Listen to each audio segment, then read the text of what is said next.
All right, hello, hello, hello, hello. How is everybody? How's it going there, MCFS Gamer? B Dogsy, how are ya? See who else in here. How are you going there, Trippa? Stalemate, what's going on? What's going on? All right, so we do some work on Triton. So I've been wanting to get Triton back. I really want to do a mission in the career build series where I go do some container handling. Since it's been a long break since I've really kind of put Triton through her paces, I want to go ahead and get that going. So, just released a video here fixing this ship for somebody who posted in the build help. So if you do post something in build help, and it's I think it's not like a 5-second fix for me. I might do a video on it. It kind of depends on if I have the time or whatnot. So that was a little bit more in depth. So I did a video on that. So. Let's go ahead and grab the latest version of Triton. So Triton is in the career build series presently.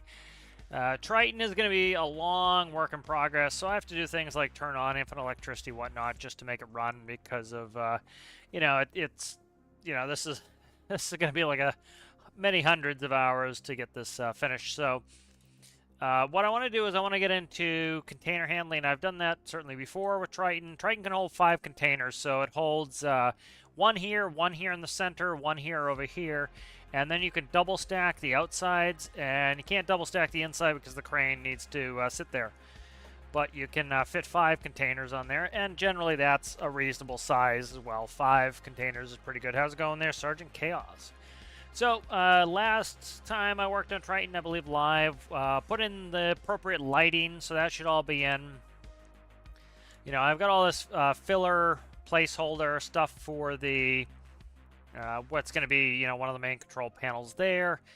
Electricity is kind of all over the place. I have some things that are powered up properly. I keep breaking electrical connections. If you look, the electricity is quite complex. For example, if we go in here, this is all really connected. So all of these breakers actually work. All these relays actually work. So, I have to go through everything, make sure everything is connected. We have a lot of systems, as you can see on Triton. We'll go through each of these. That's data.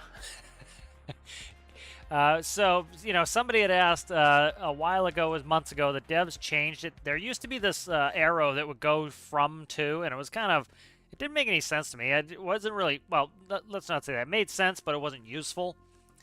And so it would show, the from connection to the connection. It was these animated ropes that had arrows, and Triton used to crawl to a halt in the editor because of it. And so some people were like, why did they make that change? We didn't need that change. Sure, if you're building a tiny little car, that change probably didn't matter to you. But, for example, for me, it mattered a lot because, as you can see, imagine every one of these ropes is animated. And that caused huge slowdown. So that's a little bit of a look into Triton's logic. Composites aren't that bad. Monitors aren't bad. Audio's nothing. And rope's pretty minimal. But this one's pretty brutal here. So, back when these were animated, that was quite miserable. So what I want to do is I want to get this ready so that it can go out and do a mission with containers. I want to be able to sail from the private island. I want to be able to head out to, some place to pick them up. Most likely, the closest place from the private island is Spa Cakes. So go to Spa Cakes and get some containers to go to Komodo. And I think that'll be fun to do. So let's check some more chat. I think I said hi to Stalemate. How's it going, Stalemate? Sergeant Chaos, yep. It is electric. Boogie, wiggy, wiggy there, the wig. Sander, how are you? Neo, how are you? How are you? I don't think I've seen any of your shorts pop up in my feed recently. I don't know. I'll have to take a look. All right, so I have a utility for this already, so let's test that out. Let's see. I think I made a new one too, so here is it. I think this is it right here. This is the new one. So a lot of this is me trying to remember what I've done on Triton already and what needs to be done. So let's go ahead and we have rope in the sucker. I think we have ropes around here. I might paste a couple just so that I have them. I know where they are. Okay, so this goes on the deck, so we just paste that on the deck, spawn this up. We'll get the message. Oh my god, the game's gonna catch on fire. There we go. Now, I have enough a good enough PC that my game won't catch on fire doing this, but you know, I've been seeing a lot of commentary lately about, you know, especially with the space DLC coming, that people are, you know, is a group that is quite upset, and that group, you'll often see them say fix bugs first. I really legitimately find very few bugs in the game. You know, my hypothesis would be one, there's a couple of reasons why I think some people are finding a lot of bugs and other people are finding almost no bugs. For example, I find very few bugs in the game. And part of it, one, is your PC. Is your PC capable of handling the game? And some people have a PC that is just not capable of handling the game, and so when the game does not behave properly, they see it as a bug. It's something wrong with the game, not wrong with their system. That's one option. The other option is this. Go in your settings, and a lot of people do not go in this tab and make sure their physics detail is set to high. Now, I've had an issue before where I was like, why is my crane not working right? And in one of the updates, it ticked my physics back to auto. Make sure it's on high. You know, you also get a lot of commentary from people. They'll say, oh, you know, this build, it doesn't work. It works, you know, on that video I watched, but it doesn't work. Why not? Often, many of us, especially with complicated things, are building with physics detail on high. And so if you try to not run it on high, it's not going to work properly. And that is a thing that somebody with a potato PC can turn down in order to be able to play the game.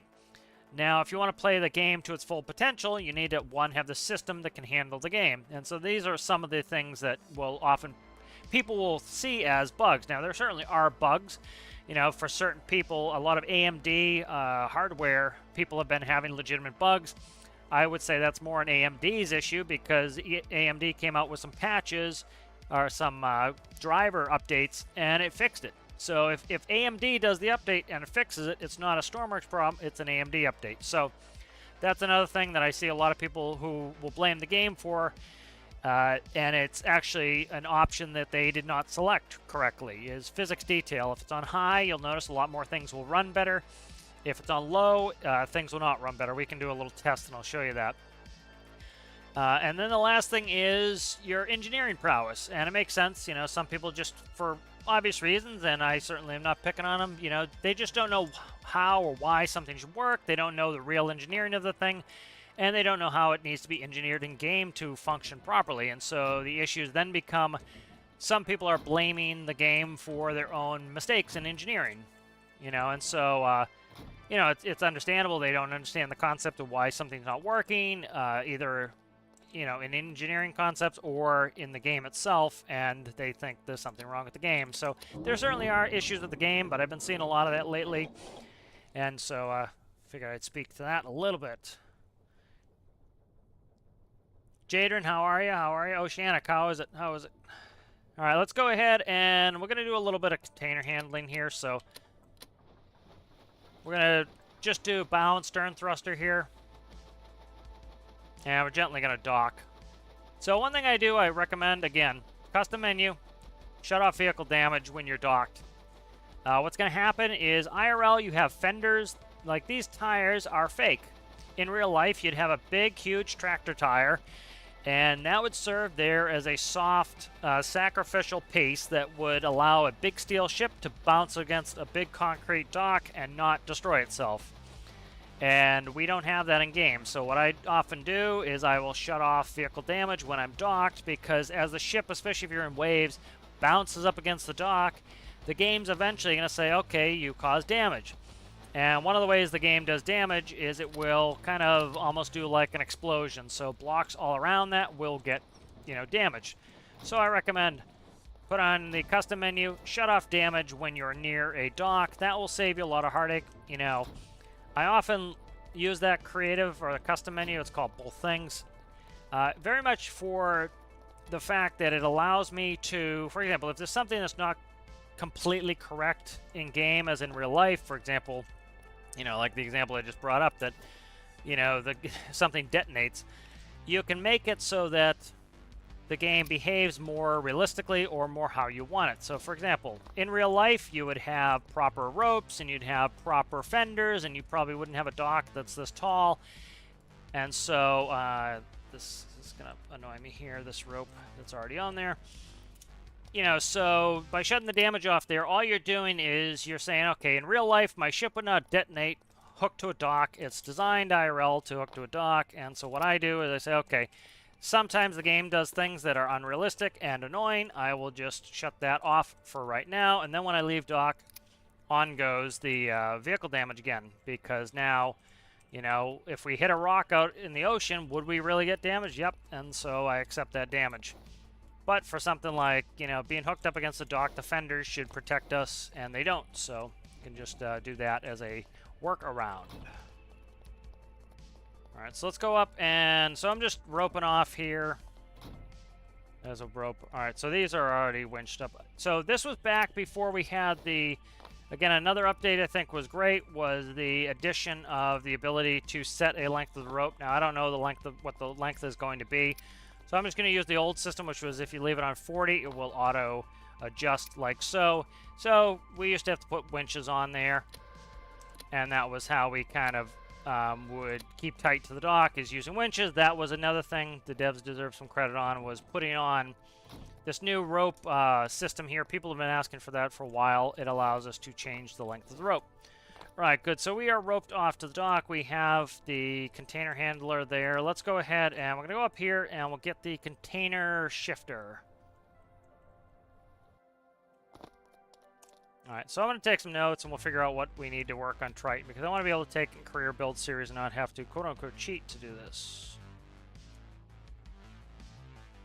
Alright, so here is the container shifter. Container shifter is one of my heavier vehicles, so that it can handle lots of containers. This is on the workshop. Alright. Park your brake. Go.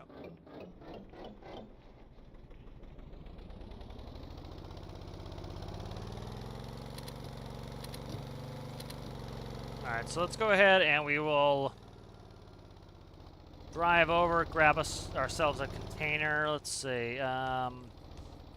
Extend carriage is left, right. So we'll go ahead and we'll extend the carriage out. So the nice thing with this vehicle is it is spawnable in the train bases. So for most of the container ports, you have a, you know, at least a base that's size that you can spawn, and that makes it so that you can spawn this and then put it away. So we're extended here. We can use our camera. And so I'm just going to grab some containers. They don't need to be going specifically where I want to go. I'm just testing here, mostly making sure all the loading works. As long as loading and unloading works, we're good. The only place that has a little bit of an issue I wish the devs would address is the Sawyer South. There's really no place for you to be able to spawn a container handling vehicle, so you have to bring it with you, and that means a bigger ship or a small container handler. So I made a couple mini container handlers that can work. And this is known as a side loader. This is something that really exists. You essentially hook to the two intermodal connectors on one side, and it leans and tips against the frame. So with this, we can actually load 2 containers. So that's one of the reasons why this thing weighs so much, is it can handle 2 containers. The containers used to be quite a bit heavier. I think they were at least double the mass. Now they are lighter. You know, the devs kind of saw that people were struggling with having issues of trying to handle a very heavy container. It was making, especially trying to load ships, difficult, and so they edited that to be a little bit lighter. So when I connect, it automatically puts that camera out like that, so I can look over and line up the corners, and then as soon as I jump out of the seat, it puts the brakes on, and then we can double stack these suckeronis, and we're good to go. There we go, and let's go in reverse. And as you can see, we can see over the container there. We also see above the container there. There's another camera looking straight ahead, and that allows me to be able to essentially drive with this right in front of me and still see where I'm going.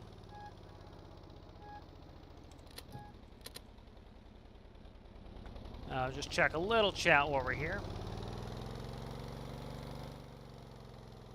Oh, is it? Gran Turismo? Yeah, I remember playing Gran Turismo as a kid.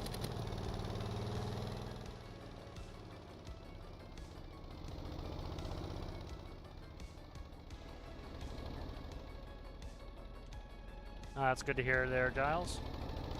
Alright, so we're going to go ahead and we're going to come up here, and so with Triton, I just need to get these containers close. I should be able to grab a double stack. I think this is designed to grab a double stack. I don't have to be super duper close with Triton. It actually helps to not be ultra close, so we'll put it right next to this light pole here and then dump it. So again, I can hold 5, so that's one of the benefits of having the container shifter is it allows me to be able to move 2 at a time, and it's a little bit quicker. All right, there we go.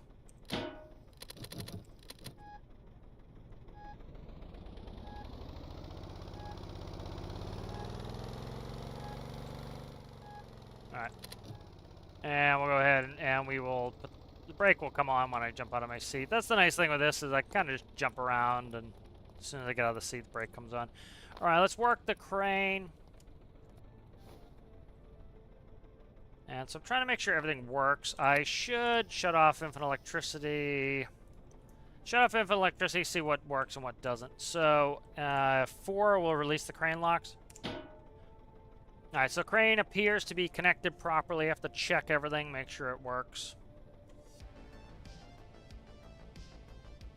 So this here has, I need to go get rid of that attachment. This attachment is for, this was used for the Cormorant, one of my seaplanes, so that it can be loaded and stored on board. So, did I drop it? I did drop it, okay.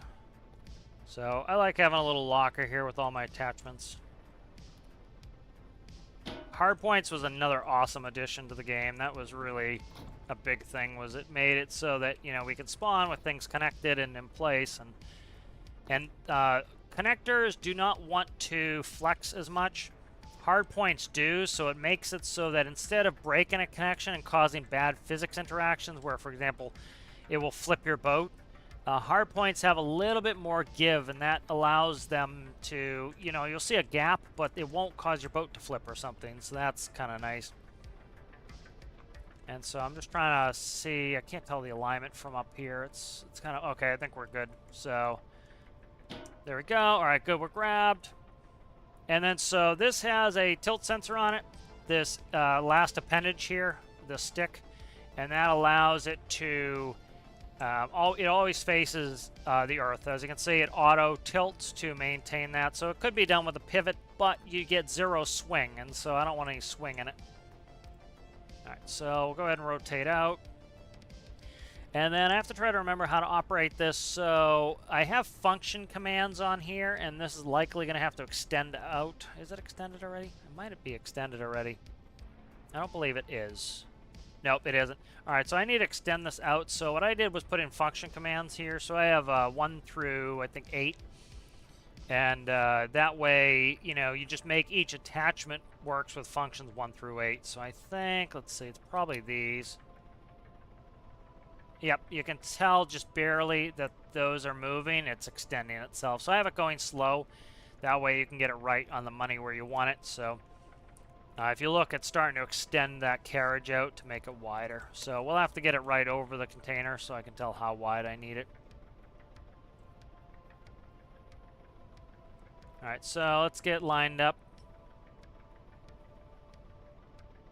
There we go, bingo, we grabbed it. So they must be aligned if we're grabbing it. So as you can see, it still needs to come out more. That's fine, we'll keep extending it. And, yep, that's going the wrong way. Okay. I think, you know what, there must be toggles here. Let me see. Okay. I had them extending, I thought. Okay, what was that? So this is screwy right now. I need to look at it. Alright, so something is up with these. There we go.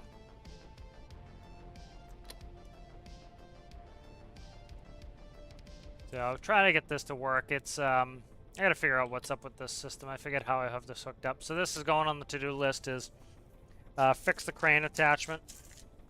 So write that down. So fix crane attachment. I haven't used it in a while, so I don't know where I ended with it. Alright, so fix the crane attachment. It was extending. I just need to try to figure out what's up. It will try to grab those blocks, so I'm trying to... let's go ahead, and there might be an electrical issue. Let's turn on electricity and confirm if that's it. Alright, so that is going in, so let's go out. Alright, so it appears to be working. It just needs electricity, so there's an electrical issue there. Not a big deal. Alright, so that just needs to extend, and it will grab as soon as it's extended enough. So it's working. Oh. Theoretically, it was working. It's backwards, so there we go. Alright, so that now attaches, as you can see. So it's using some grippers to lock it into place, and then linear track segments. So we can try to load up 2, so let's do that. It should be able to load up 2. It's loaded up 2 before, and this was back when containers weighed more. So the containers are now lighter, so theoretically this should be even better at loading. So, you know, again, you know, I'm trying not, you know, I'm not picking on people when I say this, but keep in mind that when you want to jump to the conclusion that it's a game problem, it very well could be a problem with the way you designed it. And the problem, you know, and I bring this up again, not to pick on people, but you need to understand that if it is a problem with the way you're designing it, that is a cool, easy solution. You can't solve how the game is built, right? You know, you're not the devs, you can't work on the game, but you can go learn how to fix something. And so by defaulting to the position that, oh, it's the game's fault, not, oh, it may have been, it's not necessarily, but it may have been something that I did wrong or I designed incorrectly or something that I need to fix. If you can start with that default position, hey, it could be my problem, it could be something I did, well, then you can go and ask people in the community and get an answer and fix your build. And so, for example, like a lot of people said, oh, you can't load ships in Stormworks. Well, you know, this loads pretty well, you know, and the reason this loads well is, if you look, this has an absolutely enormous counterweight in here. So let's see if I can find it. It's in here somewhere, right there. So here's the counterweight. So if we look inside, this has an absolutely enormous counterweight. That is all weight. It slides in this track. So as you can see, this is the center point right here. That's center of gravity. The containers are way over here on the dock side. The counterweight goes to starboard, and so this is nice and low, and it acts like a pendulum. So we have these 2 containers that actually don't weigh all that much, and they're up high and away. The longer the arm, the more torque, the more it will tip the ship. So by having a very, very large weight, as you notice, it doesn't have to have that much deflection to completely counteract those. So, you know, again, people might say, oh, the physics in games suck. Sure, they're not realistic in certain ways, right? A ship weighs millions of pounds. Containers don't weigh that much. The ship shouldn't list very much, but you can solve it with a simple counterweight. So it would be the question of, instead of blaming the game, you say, okay, well, how do I fix this? And somebody could show you how to make a counterweight. So it's, you know, I think one of the reasons I kind of even talk about this issue of people like blaming the game for some of their own design choices is that when you blame the game, you stop bothering because you say, oh, the game sucks, and you move on. Where if you went and you talk to some people in the community, you say, oh, you just need a counterweight. And then you learn how to do a counterweight. And guess what? You're off to the races, and here you have a ship that can haul an absolutely enormous amount of weight. Take a quick screenshot of this. And it has no problems because yes, there are deficits in the game. It's not 100% realistic, but guess what? We were able to overcome it with a little bit of engineering. And I think that's what's fun, is learning how to fix things, learn how to change things, and work within the game dynamics, you know. So let's go ahead and we'll load this on. This all seems to be working fine. We have a little bit of electrical problem here, as I kind of suspect. So I want to go all the way up with the boom. So this is the boom, the first section. Second segment, I forget what that's called. There's boom, and then stick is the final segment. I'm not sure if... I forget what that is. Maybe implement. My friend operates some construction equipment, so I think it's boom, stick, and then just implement after that. So, you know, we have a little bit of a perception issue. We kind of have to look at it and try to get this aligned correctly in our heads as we move it, but it needs to come towards me, and we'll align it. So this is much, much easier with these being lighter than before when these containers were heavier, but this ship was designed when the containers weighed at least double. So as you can see, it has no problem now doing it. So I want to go down and out at the same time. And as I bring it down, it's going to come towards me. So we need to keep that in mind. So I need to go out and down with the main segment at the same time. So as I come down, it's going to be coming away from me, and then I'm going to come in. So down and in, down and in. I need to shake it to the left, and then I put rotation on here. That's a big help to be able to rotate the container. And it's another reason why I didn't want to use just a free pivot, why I make it always face the essentially the earth, is it makes it so it doesn't shake all day. It doesn't swing, because if it swings too much, all you're going to be doing is waiting for it to stop swinging. This, as you can see, is minimal swing, and that makes it so that I can just load a lot easier.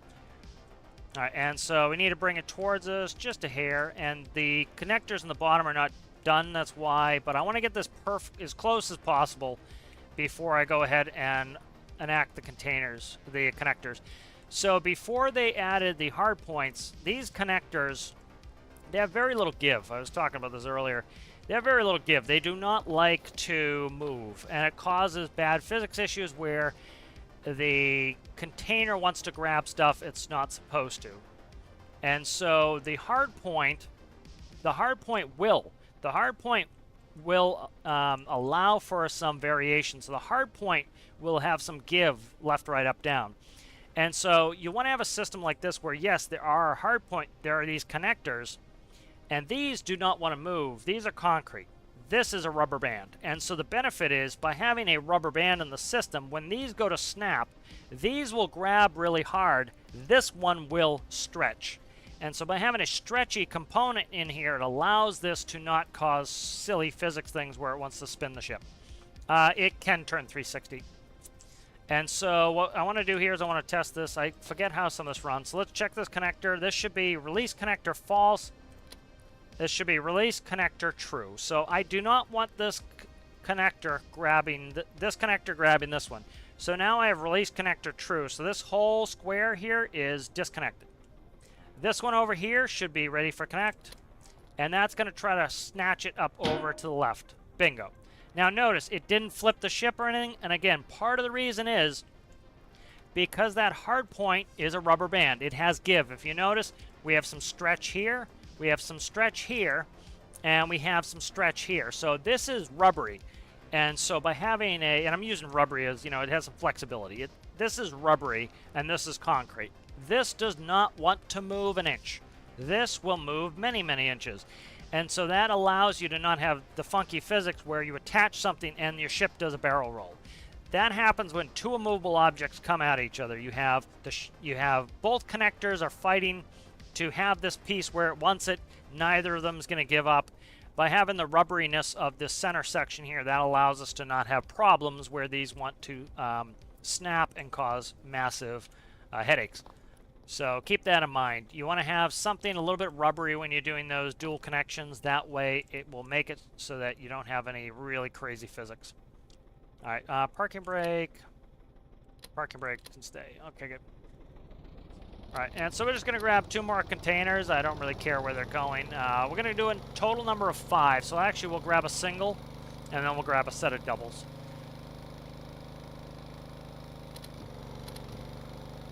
So we're doing our wheelie here. This has an enormous amount of counterweight, which makes sense. It's hauling considerable weight with the containers.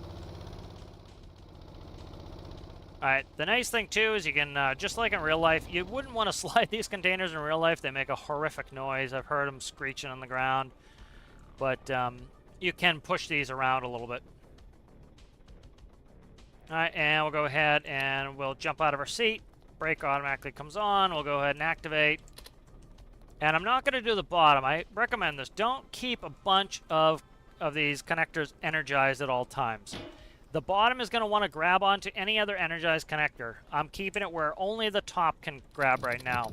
That's going to save you some headaches. Again, if I get 4 of the 5 containers on, then I go to put the last container on, and it flips the boat because it tries to grab something that I didn't want to grab. You're going to cause yourself problems. So, do yourself a break and only leave on the connectors you want connected at that specific time. You notice I did not turn on the connectors in the bottom of those two containers until I was 100% ready and it was aligned and it was right where I wanted it. And that will save you. So if you look there, you see some smoke coming out. That's the harbor generators. They automatically turn on when the batteries get down to a certain level. So the main engines of the ship are actually off, but the harbor generators are on. All right, so we'll go ahead and we'll pull in here and just drop this. All right. And you'll notice that camera automatically comes in when we're when we get out of it. The camera comes in when it's disconnected. When it's connected, the camera will go out. All right, so we want the top connected, bottom stays off. We're not going to tempt any fates where the top tries to grab here. Now, I'm going to get rid of this one. Let me see if I can get it. There we go. I'm going to get rid of that one. Again, I don't want any extraneous connectors. This one needs, these connectors need to be on, so these connect to each other. Those need to be on. Get rid of those. I don't want to swing this one over and have something grab that I don't want to grab. Just going to be a headache. Just going to be a chance for something to go wrong. And we'll do the next recommendation I would have. You're doing something complicated like this, put a little space between all your connections like so. Go ahead and do a precautionary save. So now what's the date today? 7. Do a precautionary save. Something bad happens. You know, these will try to grab when you launch the world, so sometimes they're iffy. I recommend if you're going to be doing container handling like this, try to do it in one go. Don't try to do a save while everything is on there, because if they grab incorrectly, you're going to have problems, and now your save is useless. So, highly recommend load it up, go do the container mission, and then, you know, try not to have to reload a save. Sometimes it's okay, sometimes a mess. They need to be at least 2 blocks apart from each other for them not to want to grab on like crazy. So that's why, if you notice, right here, that's 2 blocks. 2 blocks is about the minimum you want, or else these will try to grab each other, and anything sitting on this one will try to grab that one. So keep them 2 blocks apart at least. Also, 2 blocks allows you to walk between them. So one of these should be disconnect. Okay. There is 8. So F8 is the disconnect for this module. So actually the top section I can command to disconnect from here as well.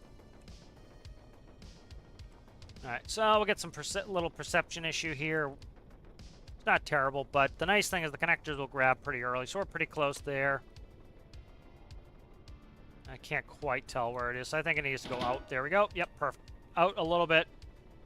And then we'll come in, and again, now we're on a single container. You notice the ship has no issues handling it because of the counterweight. Counterweight is automatically going back and forth.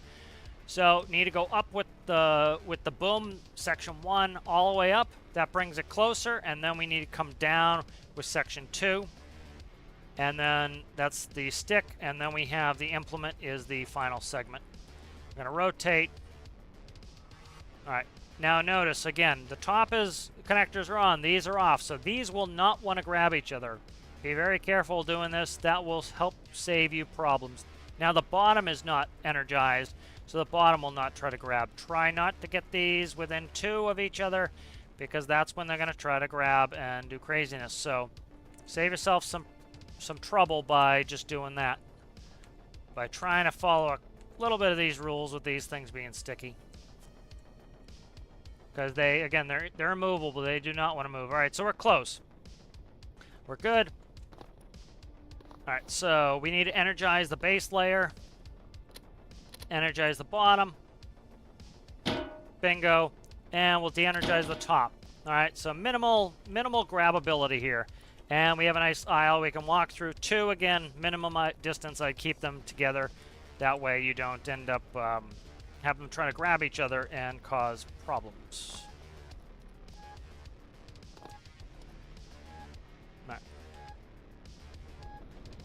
Alright, so we're gonna go grab a double stack. I'll read the chat in a second here. I figure there's gonna be a good bit of time when I'm actually sailing that we can read some chat. I'm just gonna be kind of sitting there on board, so kind of putting the chat off while I'm doing this active stuff.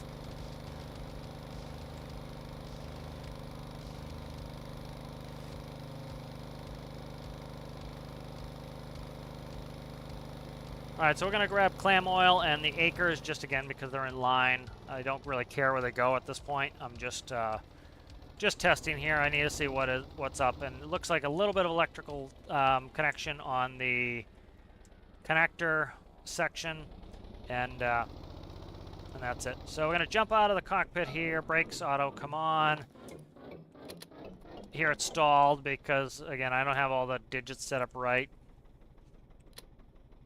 You'll often hear a lot of my stuff in game when I'm like doing career build series. We'll do that. It's not a stall noise; it's a restart. It's because it went below a threshold and it restarted because it would have stalled.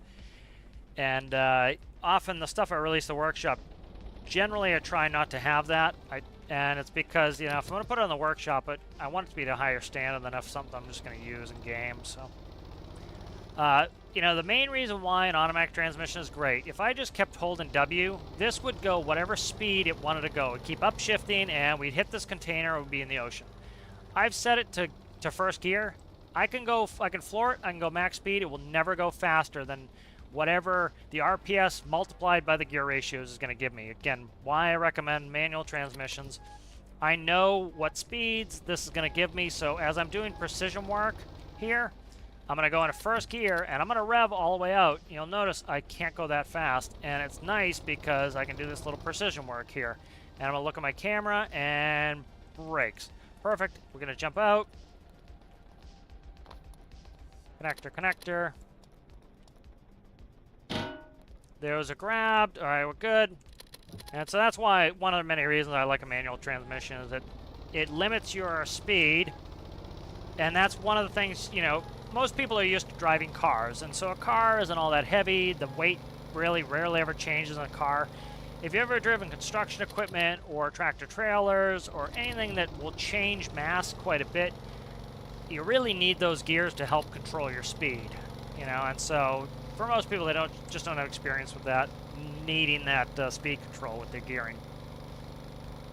All right, so we're going to dump this last set. This is going to be a full capacity for Triton of containers. So, you know, Triton was set up so that it can handle 5 containers and still do all of its work. And so that's part of the goal. Say, for example, I wanted to go up to BVG in the Arctic. I could go up to BVG in the Arctic with 5 containers, and I still could do rescue missions while the ship is on autopilot. Ooh, brakes. Again, that's why you want to be, you know, or in 5th gear, you know, could have jumped right off the dock. So by going into a lower gear, it limits my speed, and that's, again, why you would do that sort of thing IRL, is you want a low gear, it limits the speed, and that way you are not accidentally riding off the dock. So one of the reasons I kind of rag on automatic transmissions is it's, you know, you lose that, that ability to control and speed, and that's, I don't want to forfeit control. I want to be in control of it. All right, so let's go there, let's jump out, and we're good to load these up. All right, so that is disconnected at the moment. You need to be careful. See this one getting close to this one? I don't want it to grab that at all. So we're going to actually go ahead and I'm going to disengage that as well before I start moving it. So this one here is F8. Now these will not grab anything. All right. And I'm a little bit hung up on something. So let's see. I need to bring it towards me and up. There we go. All right, towards me and up, and we're good. We're clear.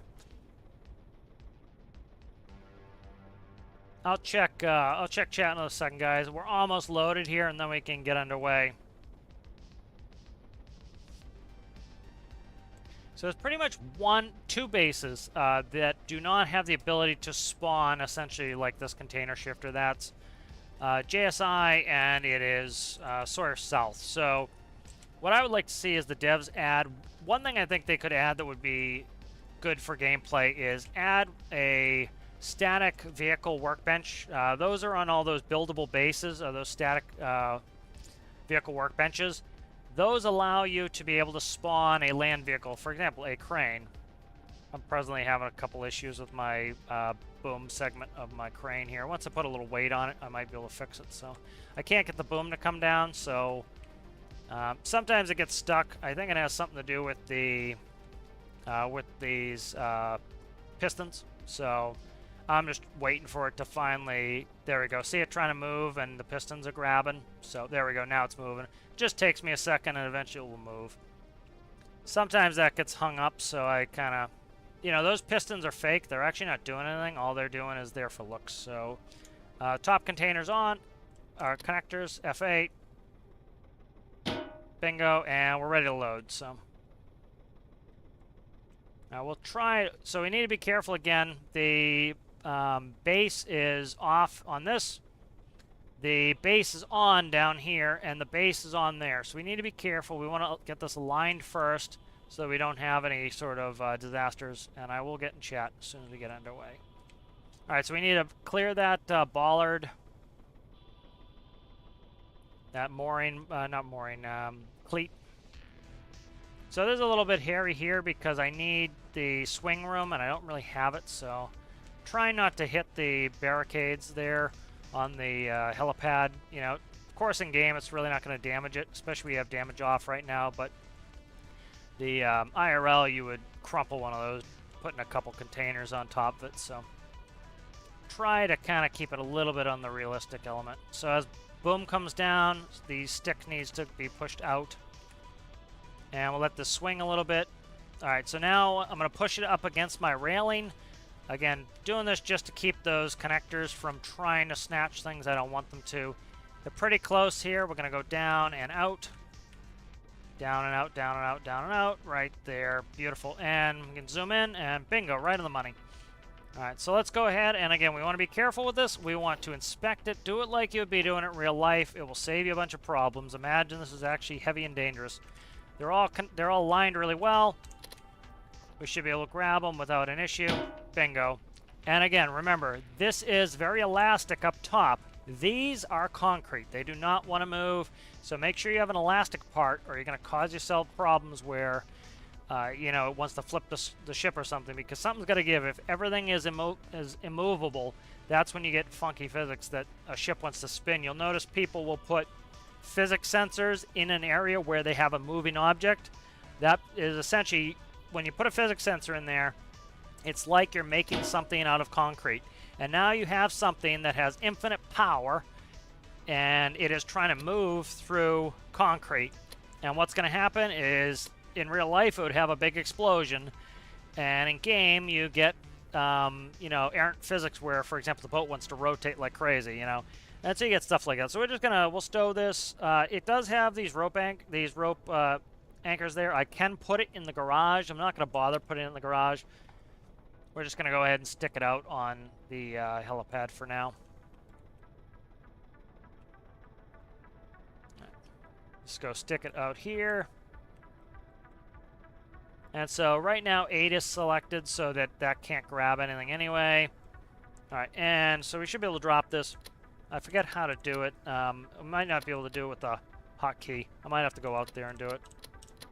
Okay, so this is something some people may not know. If you have a hard point like this, or even a connector, you can manually disconnect it with your hands. So come over here, come up to it, press E, and you drop it. So you can manually disconnect anything with your hands. Often you do that in real life. Like these type of connectors you would do with your hands in certain situations. You know, I've actually have a short that I just saw on my channel that's me doing it with an intermodal for a trailer.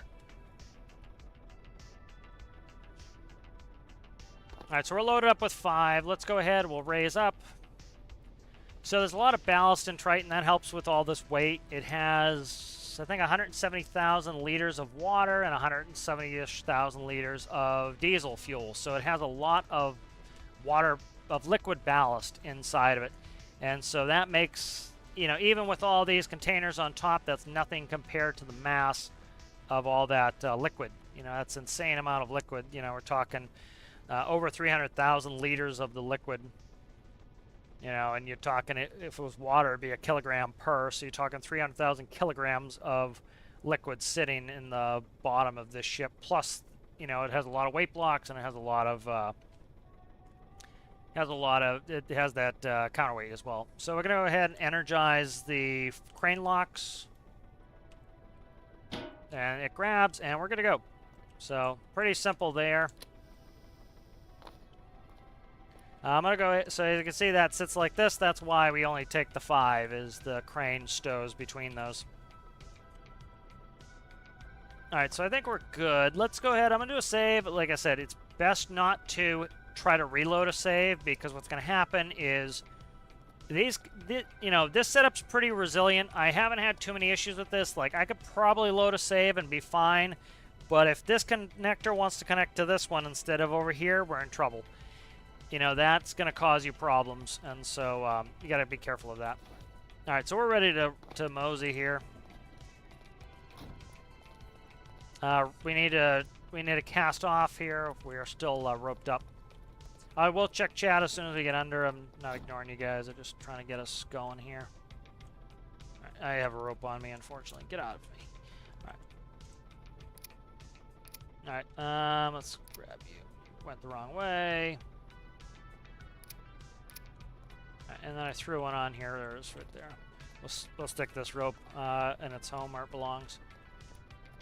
Yeah, so this is one of the reasons why when I built this ship initially, I wanted to have a ship that you could put on helicopters and boats and all this stuff is, it gives you something extra to do. For example, if you're out there and you're moving containers, you pretty much have one job. Sit there and move containers. And so it's fine if you're going like, we're going to just go Spy Cakes Komodo really quick. We're probably not going to fully unload, but, I just want to test everything out, make sure things are running the way I need to. And, but if we're going to BVG will take us hours to get there. And so what you can do is put Triton on autopilot and then go take the helicopter and do a mission on the way up there. So that's why it was kind of set up that way. All right, bow thrusters are on, stern thrusters are on. I did start the engines, actually. I started the mains in case I needed them. All right, so we'll let the thrusters push us out. I'll start catching up with chat. I'm a little bit back on chat here.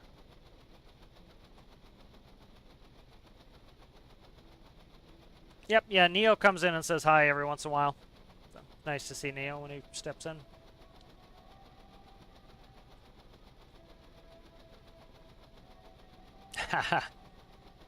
Thank you, Oceanic. Appreciate that.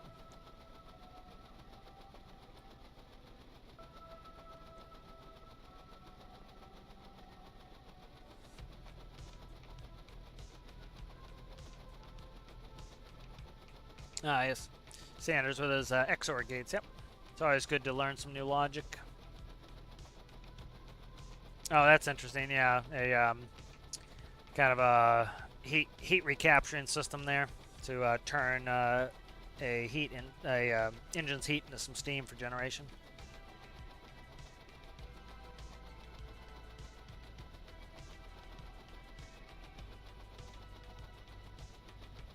Yep, main thing for a container loading ship is that counterbalance. You also notice Triton's pretty fat underwater. It's not too bad. I also keep it pretty square. That helps me with buoyancy. And then if we look underneath here, look at all these weight blocks. This thing has an absolute insane amount of mass underneath. And so one of the reasons why Triton has a very square bottom is, a lot of people are stressing, I see it all the time, about how the underside of their keel looks. A very basic keel under here. You don't see that most of the time. It's hidden by the water. You want a good shape, but it doesn't need to be perfect. And I tend to err on the side of round because that gives me a lot of buoyancy, and then I can put an absolute look at all this weight block in there. That makes it so this thing is always stable. See how much water is in there? I have water in the back. This is my water ballast. All the way through here is water ballast. And then this is all fuel in here. So all of that mass keeps the ship easily able to handle all those containers. And then that counterweight, all that's doing is making sure that we don't list side to side too much. So that's pretty much it. All right, so we're going to go kill our thrusters here. We'll go ahead and we'll come up. I still want to turn away from the rocks. So I'm going to actually desync. And I'm going to just bring up the port thrust. That's, as you can see, is starting to turn us with port thrust. Now I'm going to sync up the starboard. That's going to bring in starboard thrust, and so we can use some asymmetrical thrust to turn us.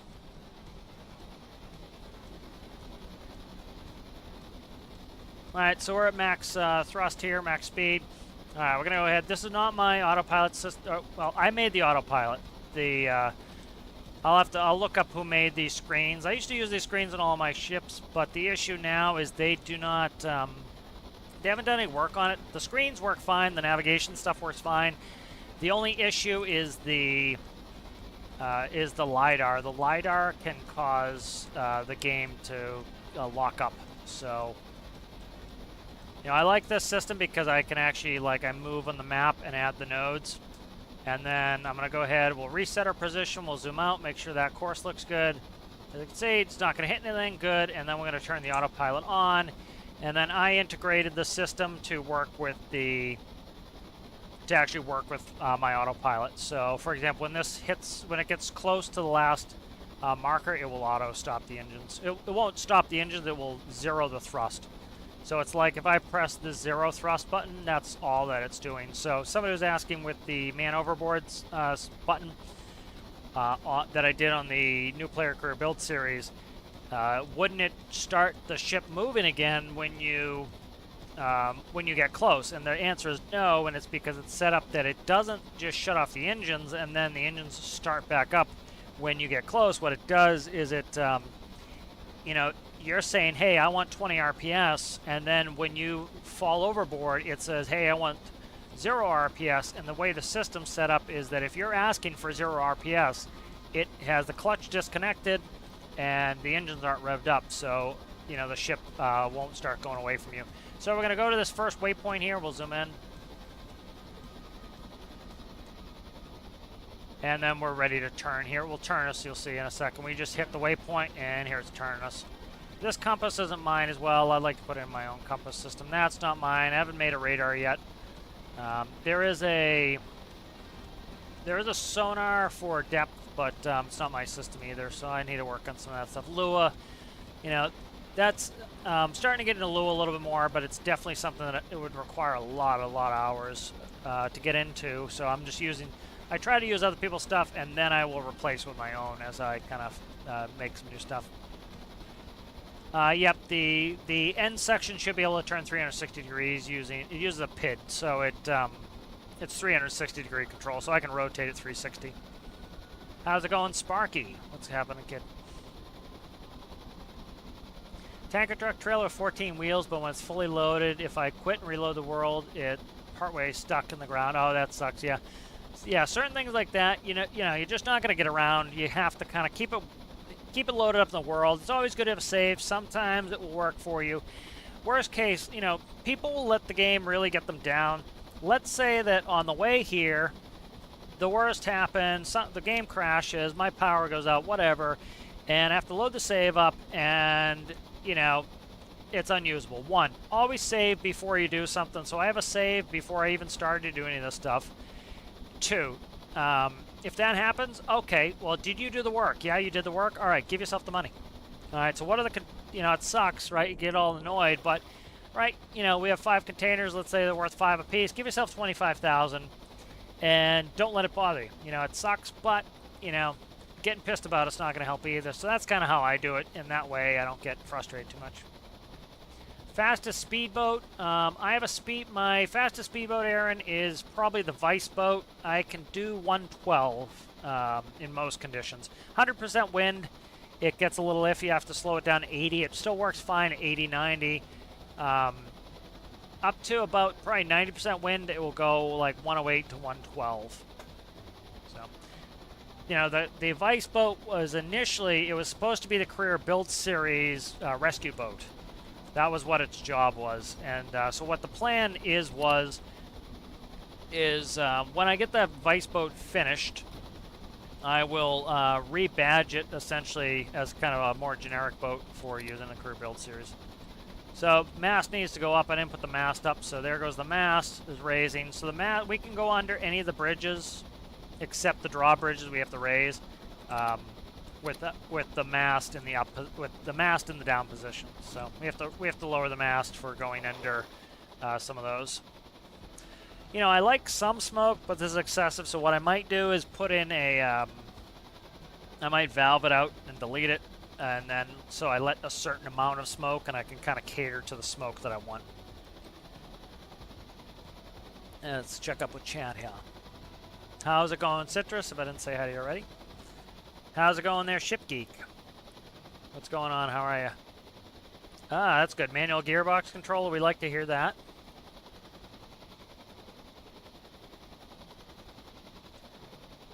You did your first bit of Lua? That's cool. Yep. It's like anything, you know, you kind of have to start it out. You start getting the hang of it. The problem is you put it down for a little while, start to forget. I forgot a lot of my Lua stuff, so I had to kind of, like the other day when I did a live, I had to kind of get back in it. One of the screens I didn't end up just liking, but it was a good exercise. So you can see that as well. Like, you know, if you have a build that doesn't work out, sometimes it's fine because, you know, you got to have a good bit of learning from it. I'll just take a quick pick here. Like to have plenty of screenshots. So Triton loaded up is pretty cool. It's nice to have this, and again, part of the whole thing with this is this ship is supposed to be a home ship. That was kind of its, you know, that was its name before Triton. Let me make sure the lights are on. Lights should be good. Yep, I checked the lights. So navs, and then I should have my stern light on the back. Yep, okay, good. We're good for lights. And so the whole point of it is the home ship. So you go out on Triton, you stay out on Triton. Triton lives in the world. It anchors. Sometimes it goes on the workbench, but usually it stays out. And so, for example, let's say we had Katydid sitting on the helipad, and, you know, let's say we're going a little bit further, we're going to FJ. Okay, well, a mission pops up. Well, guess what? I can jump out of my bed, jump in Katydid, go fly, do the mission. Well, guess what? Triton is still going to FJ. And so we can, we can fly out to the mission, rescue the people, fly out to the hospital, drop them off, fly back to Triton, land, and then we're getting close to FJ, and then we unload the containers. So that's kind of fun. Let me check some more chat. Oh, that's cool. That's good. You'll have to post some pictures on Creation Showcase, Oceanic. 350,000 and bought 4 bases. Yep, that's how it is. Yep, that is a mistake. You always want to make sure you have plenty of seed capital. I've run into that myself, where you let your money get too low, and then, for example, you need money to make money, so you want to go and do some oil drill. You know, with oil drilling now, it's constantly, pumping, so you can kind of just go get more. But you always want to make sure you have enough seed capital. You can keep going. Yeah, it's kind of like a live career build series. The whole point of this is I want to do essentially this in the career build series. I want to be able to load up some containers. And, like I was just talking, Triton's job is to go out in the world, stay out in the world. That's why it has 172,000 liters of diesel on board. The whole point of that is that it can stay out there forever, or for a long time. And so, like I'll take Triton, I'll head up to the Arctic. Triton will stay on autopilot. I will take out Katydid, go fly around, do missions, even fly back to Dremor, maybe do some more missions there. Triton steaming up to the Arctic. Okay, Triton stopped up the Arctic. We fly up to the Arctic and go meet up with Triton, and then work out of the Arctic some. That's kind of the point. So what I'm doing here in this live is I want to get Triton, make sure it's ready. So, for example, we found some issues with the container handler, needs some electrical work. Trying to find any issues that cannot, like right now, do we have electricity? Oh, excuse me. Pardon me. Let's see. All right, so infinite electricity is off, so let's check. So look, see the mast is not lit up anymore. So that's going on the list. So the mast needs electrical work. So we'll go through this and we'll look at a little bit of the electricity, but that's kind of what this whole live's all about. Is I want to try to get it up, Triton up to the point where, it can go in the career build series. I don't have to use any quote-unquote cheats. Because, and that's why I put the custom menu on. I highly recommend that for people to keep their frustration down. It's like, imagine if you have imagine you load all these containers, everything's going great, and you get to your destination, and there's one electrical connection you screwed up or you forgot, and now you can't unload your containers. And you'd have to despawn the ship with the containers on. Now what are you doing with the containers on? Oh my god, I gotta roll my save back. Oh my god, I just lost 2 hours of work. Frustrating, game sucks, I don't want to play anymore. Or you say, okay, I forgot electrical connection. It was an honest mistake. I'm not an engineer who has a checklist, who has 20 other engineers, backing them up, checking their work, making sure that, they didn't miss any electrical connections. I don't have any electricians to call me out on my issues. And so guess what you do? You turn on infinite electricity, you complete the mission, you write it down in your notes, needs electricity on mast, and boom, you move on with your life, and you don't get frustrated. So I see it as a big frustration buffer, the you know, utilizing the custom menu as that. It allows you to not get frustrated with it. Oh, you're making your first plane there, MCFS? Yeah, cool. You have to post pictures in Career Showcase. Yeah, may as well, Citrus. I like this kind of gameplay where it's like, you know, we just used a couple vehicles to get this loaded. We're heading out there. And then the ability to have parasite craft, like we have the man overboard boat on the port side. Pretty much a useless little boat. The whole point of this is for, you know, this is what you would use if somebody fell overboard. They would launch somebody in this boat. They would go out and they'd go get them. They'd scoop them up, put them back in. If the weather is bad, you would launch the lifeboat. Theoretically, the lifeboat cannot sink, you know, unless you open a hatch. So you can be out in a tsunami. The lifeboat handles tsunami fine as long as you leave the hatch. It will, even if it rolls over, it rolls right back up. And so that's the lifeboat's job. Remora goes in here. Remora is the fast boat. So Remora is designed to go fast and to go wherever it needs to go. Reason why the fencing here in the back is open is there will be a small, there won't be a quote-unquote small winch, but there'll be a winch back here in case we need to tow something. And so that's kind of missing. You know, but this is designed to be completely livable for anybody who hasn't seen it. All right, we're 300 meters away from auto-stopping. What's our electrical on? Everything looks dim. Let's check our electricity. Okay, so we're having an electric connection issue here. So we're not fully recharged. So I just heard the generator start, which means the generators need electrical attention. Sounds like they're not connected correctly, so we'll do gen electric. So the electric on the generators is not working, which is fine. That needs to be fixed. I'll let this stop first. We'll do a little tour for those who may not have seen it. So if you see 50, okay, at 50 meters, this will automatically stop. So as soon as we get within 50 meters. So by having a detailed autopilot system like this, like we could send Triton all the way up through. I've done this with the Damon TA800. Send it up through the ice field, and you just plot. You know, I think this can take like 30 points or something. Plot it through the ice, and then bring it all the way down over to Triton, for example, and park it right here, and I can go to bed. And I've done that with my oil tanker. For example, I took the oil tanker out of Triton. We went over here. Bought oil, and then I plotted the autopilot to go down through here. I had to go through the bridge, so I manually waited for the bridge, and then I plotted it down here, and plotted it. My island was up here, all the way down to the refinery island, through all of these islands, and I launched it before I went to bed, and guess what? Woke up, and it was sitting right there. And so that's the benefit of like having a really detailed autopilot like that is, you know, you can go AFK, you know you're going to be at a party for 4 hours, launch the vehicle, come home, and then you can do it. So I kind of like that type of thing. Let's do a little tour around here for those who may not have seen it. But bridge needs some more fleshing out, of course. It has its main panel here, main engineering panel. So currently it has the mast, all the mast stuff here. This is ballast. So for example, we put in our desired water line. I want the water line to be at 0. And so if you look, when we, if you look on the side here, I have, if I can find it right here, altimeter there, and I have an altimeter here.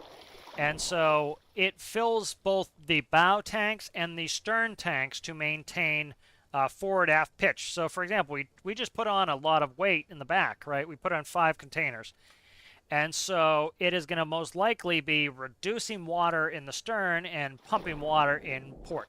If I only loaded 2 containers and they were both on this side, it would reduce water out of here, and it would probably increase water in this quadrant. So it's 4 quadrants. So it auto-fills the water. So if you look here, let's go back there. So that's 0. So 0 is having those altimeters right on the water line. You can see it shows how close they are right there. And it shows how it's pumping water in and out. I have 4 tanks. I need to put in 4 readers, but I just haven't done that yet.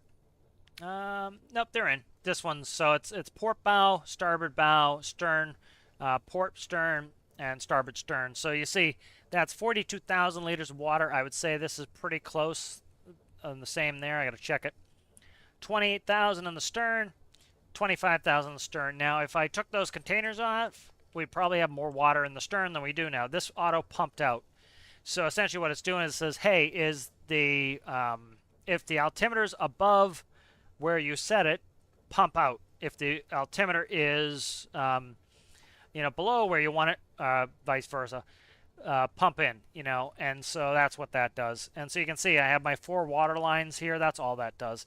And so I set my water line. Let's say I want to sink a little bit. -10, we'll just put in, so that's 10 meters below. It won't do that, but you'll notice we're taking on water, If I put it as 10, so that'll be 10 meters above the water line, you notice my water is going out now. So generally this stays at 0, and the benefit of this is you need, IRL and in game, you need this for stability. So you have your Pimsoil line. I haven't painted a Pimsoil line on here. So different water densities. For example, if you go in the south where the water is really hot around the equator, you have a different water line than if you're up where the water is cold and dense. And so that changes. And then, of course, you have draft limitations. So am I going to hit the bottom? I might have to raise up. For example, if I'm going under a bridge and I have a very low fuel load, I would hit the bridge, right? I don't have much clearance with the mast down to not hit a bridge. And so what would happen is, since that starts on 0, I launched this in the career build series. I only put 108,000 liters of diesel on Triton. So I was light by about 62,000 liters. And so what happened was, as I was traveling, the water was filling my ballast tanks to counter that and try to get us back to the water line on the water. And that way I don't hit the bridge when I go under it. If I had very little water and I had very little fuel in here, it would be sitting up very high. It would not be stable. It would try to roll over, and it would also, I'd hit bridges. So that system automatically caters for it. So for example, I should make it under most bridges, but if I needed to go even lower, I won't be able to go 10 meters underwater. But let's say if I put in -10, that would lower us even more. We'd start to fill in more ballast, and eventually, it will take a while, but you'll see, we'll sit even lower in the water. That will help us get under, say, a bridge or something. So you see they do that in real life. They have to take on and off water when they're going into port and whatnot. Just checking chat, guys.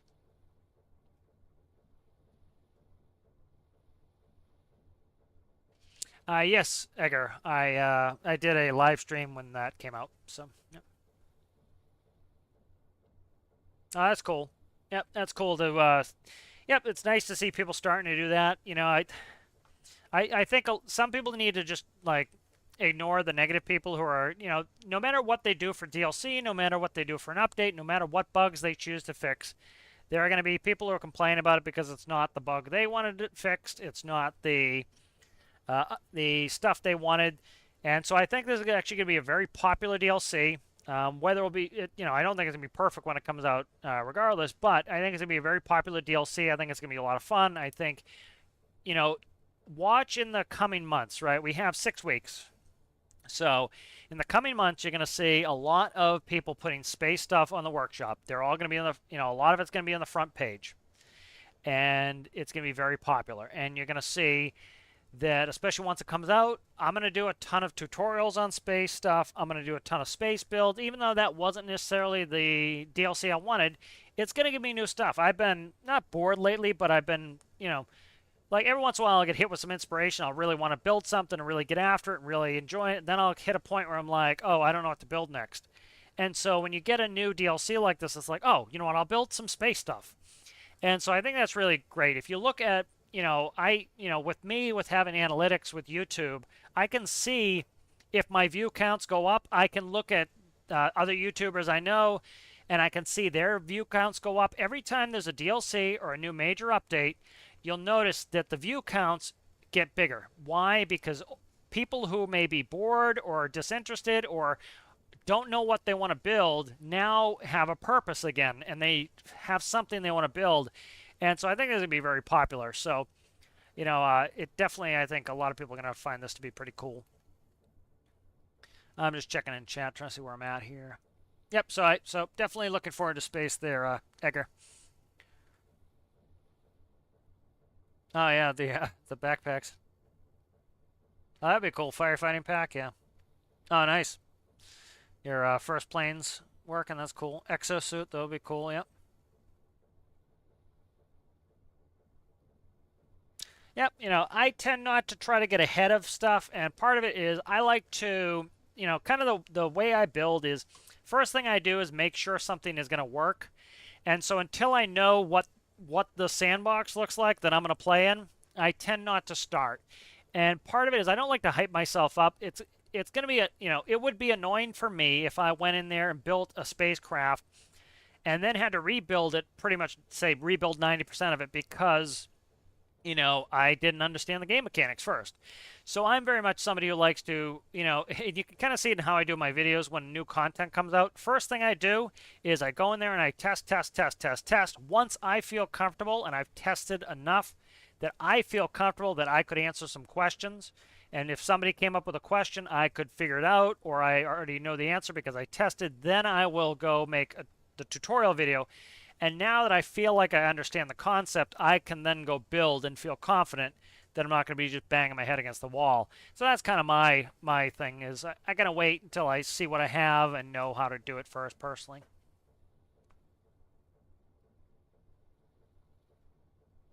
Color the outer edges of my doors. I just haven't got into it yet. Like if you look, I have bad paint up here. I have bad paint there. This is very much a work in progress. You know, so this has a lot of work to be done on it. So it's just I'm not there yet. You know, so there's a guy that I watched some of his videos. He was kind of cool. He builds a bunch of machines out in the woods. So he lives out in the woods. He built himself a log cabin. He has a bunch of land, and so like he made a washing machine out of wood, and it lays in the river, and it has a pulley system, and as it lays in the river downstream there's a paddle wheel, and the paddle wheel has a belt, and it turns the washing machine. So he puts his clothes in this wheel in this wooden drum in the river, and as the water rushes through the drum it also spins and it washes his clothes. And so he had a really cool channel and I like seeing his creations. And so one of the things he talked about, he says, you know, when I start getting frustrated or I start getting a point where I'm not sure what to do next, I find the best thing to do is switch, because you get kind of hyper focused on one thing. As you start to lose interest, the best thing to do is move on to something else. Now that becomes your new interest and you're excited again. And so, for example, like a big build like this, you know, I'm like, okay, we worked on the mast. All right, I don't want to work on that type of thing again. Okay, I want to do a physical thing, you know, or okay, I'm starting to get bored with doing this. This is becoming a pain. Best thing to do is move on. And so you'll see some things like this that are, you know, unfinished or not painted. I just like this has been like this for a while. Eventually, you know what? The paint will interest me or annoy me enough that I'll go in and I'll go through and do all the paint. And then I might say, you know what's really annoying me now? The crane isn't working perfectly. So I'll go and I'll play with the crane for like 6 hours, get the crane working perfectly. And I'll say, this annoys me that this is blank and empty. And I'll come in here and I'll start filling this out, because essentially this is going to have a lot of the engineering stuff that the engineering panel downstairs has.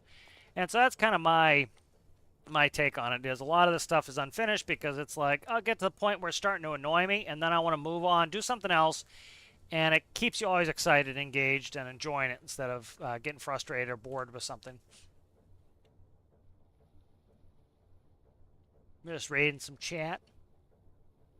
How many pumps do I have for ballast? Let's look. I'm not 100% sure. I'd have to look. Oh, do the slow thing here so I'm not going under. I got stuck under the world the other day. So this is, these are my bow water tanks right here, ballast. So there's an in and out, one of these tanks each. One of these pumps for each of these. There's 4 tanks, 1 and 2. Those each have 1. This is the counterweight. And then back here we should have 1 in, 1 out. And then on this side we should have 1 in, 1 out. Above that is fuel. And I have part of the fuel system here. This is the fuel leveler. So we have one pump that pumps from port to starboard to keep the fuel level.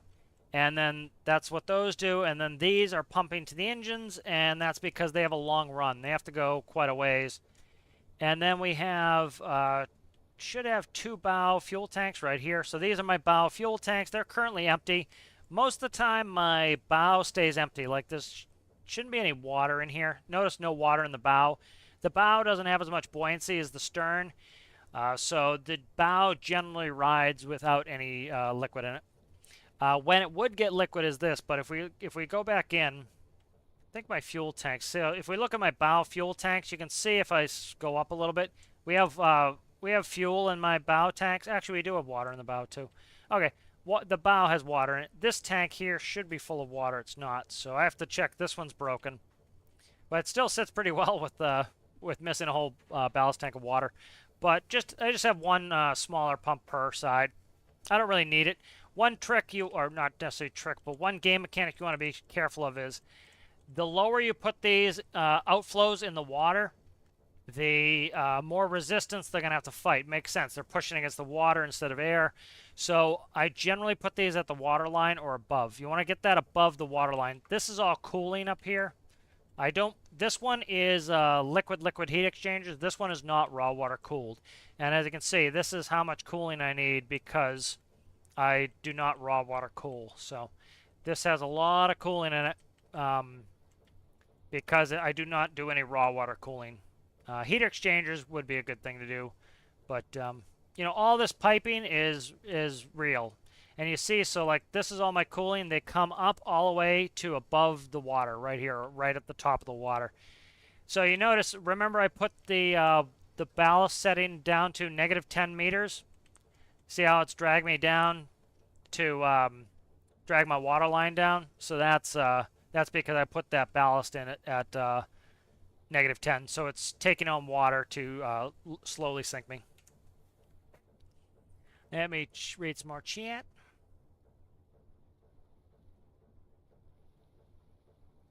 Let's see. What size propellers do you have? Is that where I am? I'm just checking. I think there's another one. Had to put a bunch of small fluid tanks in your plane. What size propellers? Max size. So these are the what are they called? Giants. These are the giants on there. So 2 giants. I'll probably end up putting on a bigger drive shaft. This is standard pipe. I'll put in an XML pipe. Actually, you know what? This is an XML pipe. Yeah, this is 100% XML pipe. Yeah. So see how this has pipe inside of it. So the pipe actually comes. So the actual drive pipe comes down here, and through here. And then the XML pipe is right here just for looks. So that, and then if you look, see these fins? So this is one thing you can do that's kind of cool is, so my drive pipe comes down here and out to the propeller. And then up here, it's all fins. And so I can hide fins in the drive shaft, and then I don't have to look at them. You notice you can't see any visible stability fins in there. And then this is that's the stern thruster right there. The bow, these are the water inlets for the ballast tanks. These are cooling inlets there. And then we should have, we have the bow thruster up here. So here's the bow thruster is right in here. And then I have, this is mostly my anchor locker in here and dead space.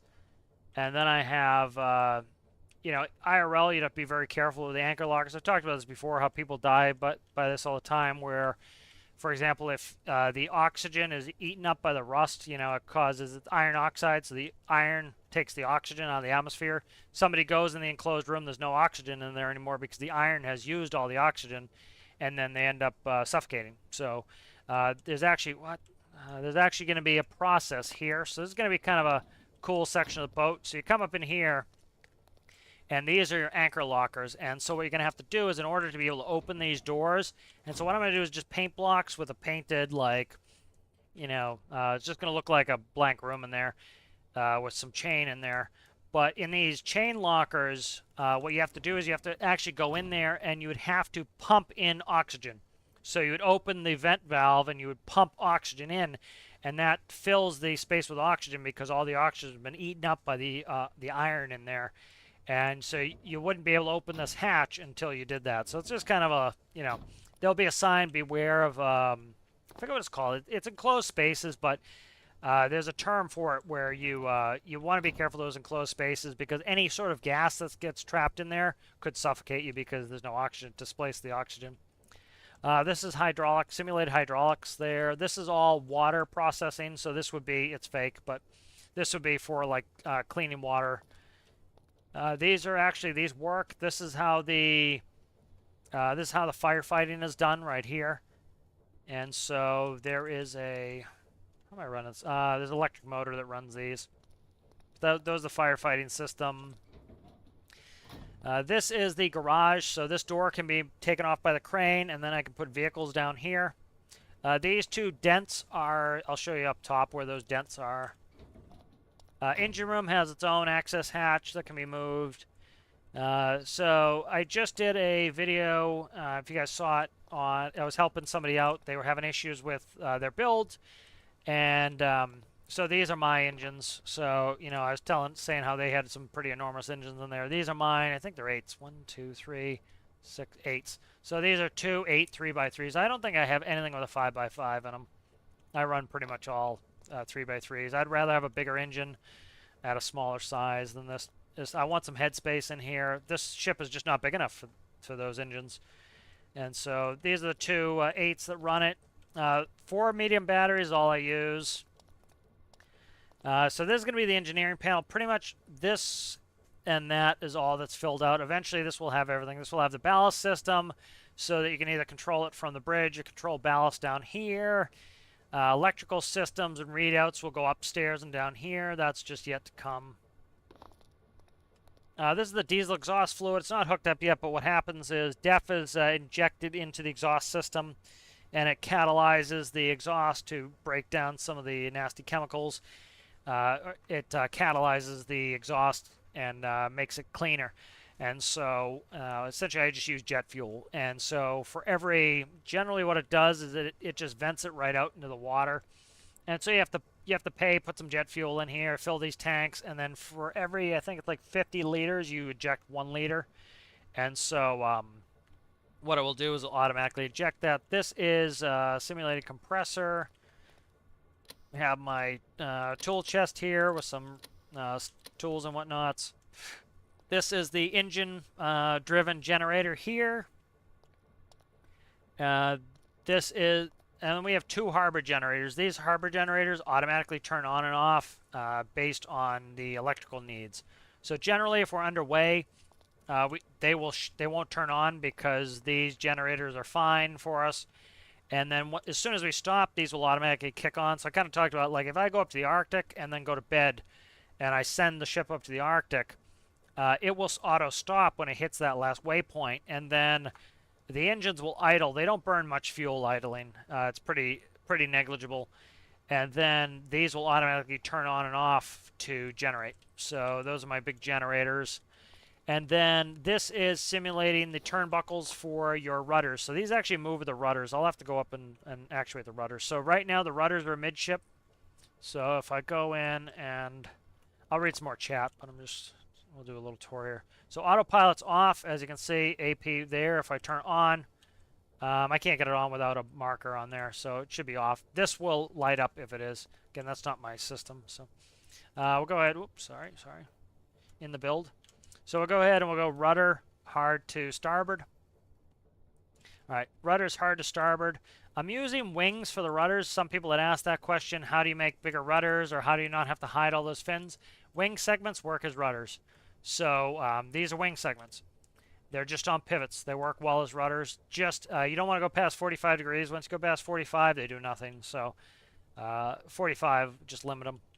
So if you look here, these pistons are set to 0 strength, and then these are just hard connected through to the pivots. And so these actually rotate with the rudders, and that's how it would work in real life. You would have hydraulic pistons that would rotate turnbuckles to turn the rudders. This is the breaker room. All these breakers work. All these breakers are set up. That should be on. I don't know why that was off, but I have to look at that. It's got to be hooked up. I don't know. Maybe it's hooked up backwards. I have to fix this. Maybe that was one of my electrical issues. Let's try that. That could be it there, as I have to manually turn on. I forgot a lot of my systems, but like all these are legitimately hooked up, like helipad, crane, sensors. They're all plumbed correctly, anchor winches, davits, interior lighting. So this is your essential systems. This is how they do it in airplanes. I assume they do it like this in ships. All your essential systems, your must-haves, are on this side. So things like main power, diesel engines, bow thruster, stern thruster, cooling systems, rudders, trim tabs, nav lights, ballast system, bridge, firefighting systems, generator, port and starboard, engineering, electric circuit breakers, for example. Let's see. Did I shut it? Did I shut infinite off? I did. So infinite electricity's off. I go out here, lights come on. But I shut off engineering. So lighting is not on the engineering side. I'm not sure what that is. These are dead. They need to be filled out. Then these are your non-essentials. So helipad, crane, sensors, anchor winches, interior lighting, rear davit. So interior lighting goes off. Notice we get no lights. Interior lighting is back on, lights. So it allows you to come down here and isolate the systems. And then you just heard harbor generator turned itself on. So those are all duds right now. But, yep, so pretty complex electrical system in here. I'll check chat in a second. Let me just finish the tour really quickly for those who may not have seen it. Again, that's the garage. You can put vehicles in here, which is kind of fun. That's one of the main reasons why, I'll still work on that new home ship I was building, but it's just so limited. I can't take containers. I can't put any vehicles on it, so it's kind of blah. Each of my staterooms essentially looks like this, a desk and a bed. They have, how many do we have? 1, 2, 3, so 6. We have 6 staterooms. The real ship is a fisheries research ship this is based off of, which is it holds a lot more people. This is set up to be, smaller. We have the galley and kitchen area in here, microwave, stoves and everything in there. And then I have yet to decide what this is going to be. This might be just like a theater room, kind of like another hangout room. I have a theater room up top, though, so I don't know. Arrows pointing up and down to tell you where the hell to go. And then I'll show you in reference to outside. So outside, you would be on this deck. This is the main deck right here. And then you go up a level. This is kind of the main hangout area, so there's a TV. This is fake. That's paint blocks. If you want to save yourself some money in your builds and you don't actually plan on using the monitor, I just use paint blocks, and you can paint them out like that. Fake pool table. And this will be filled out with just more this is more rec room stuff up here. And this is on the upper deck here, as you can see. And then for firefighting, port and starboard, we have firefighting lockers. So it would be water pump on, fire alarm. Probably hear the fire alarm. I'll turn up a little bit. And then you see I have a really pretty good pressure on this. And so have one of these port and starboard with the alarm. So that's port and starboard for that. There's another one right here. And that you can see they're in behind those posts. And then you can get up on the crane from here. This is where you're supposed to be jumping on the crane, not from down there. But stacks. And then bridge, of course. Have your bridge, and then we can walk around the whole way around the bridge. Like so. There are your simulated lifeboats. And then we can go up to the mast deck here. And we can walk around here. That just accepts so that that can go down. Have firefighting nozzles on top here. I did an episode last career build series of firefighting. Pretty cool. I integrated them with this system where you can go camera, and then you want to go, what is it, walk through the cameras. What ID is it? There's 2. 2 should be, 2 is port, 3 is starboard, and then I can control this fire nozzle with it. So if I do, I believe it's N. It's set up for lights, so that's night vision, but I have them set up, N turns them on, and then this is the intensity, so I can change how far out that reaches. And then we can go cam on this side. Cam 2 is port. And then we have the firefighting nozzle on this side. So as you can see, we have a good reach with this. So nice reach on the firefighting nozzles. Plus we have those 2 hoses down below. And the engine room, it has two. We might be able to see it. If we look above all of the engines and the generators, you notice we have firefighting system. That will automatically turn on if we have an engine fire. So if we have an engine fire, it will spray this sucker down so that we don't catch on, so we don't have a fire spread. All right, just checking the chat.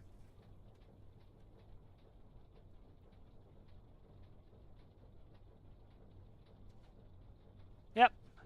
Yeah, Bison. It's you know, I don't know. You kind of have to look at it. What could happen? You know, the game could just die. The devs are like, "Yep, we did what we set out to do," and stop working on the game altogether. We get updates and we get bug fixes every other week. Like, you know, I started talking about how, you know, I legitimately very rarely have any sort of bugs. I think I crashed once in the last 3 months, and it was I had two games open, and I had DaVinci Resolve open in process in a video, and I had some other, and I literally right now I have 6 internet pages going. I have OBS running, and I had a game crash, you know, and I highly doubt it was even a Stormworks problem. You know, and very often you'll see people in like Steam comments, game sucks, you know, my game crashed 3 times today. You have a lot of people now who can't even start the game, and people will ask, you know, are your drivers up to date, or what are your specs? And they'll get no answer, which generally means I don't know. And then they'll finally like say, well, how do I look up my specs? Which proves they don't know how to look up their specs, which means they don't know if their specs are lower than they should be. And then they finally, you know, somebody will tell them how to look up their specs, and they'll report their specs, and they're way under where they need to be, you know. And so that's a problem often. And so for me personally, I have a good rig, I have good internet, I almost never have any crashes or any issues. So what that tells me is it's not a game problem, it's an equipment problem, you know. And so it still sucks for that person, but it's not the game's fault, you know. So sometimes it is, sometimes it isn't, and you really kind of, in order to fix it, you need to know where it really belongs, you know. Yeah, huge props are the biggest ones, I think. I think that's the terminology. Yeah, the backpacks would be cool. Oh, let's see. Name of the channel. What channel are you talking about, Miles? Just got 2 miles. What channel you mean? Nope. I never do large pumps. There's no reason for large pumps. There is some small reason for a large pump. The limiting factor generally is the pipe diameter. The pipe can handle 75 liters per second. And so if you're getting 75 liters per second, there's no point to go to a larger pump. And the larger pump takes up a lot more room, and it makes it so that I have to add more pipe segments. So for example, it's offset. So because it's offset both height and width wise, you often have to put an elbow in. I think I lose more flow rate from putting in more elbows than I do from having a straight shot. So I always use those quote unquote small pumps. Almost never use the big pumps. How's it going there, Xorus? What's happening? I'm doing well. Yep, pretty much stalemate, just the one.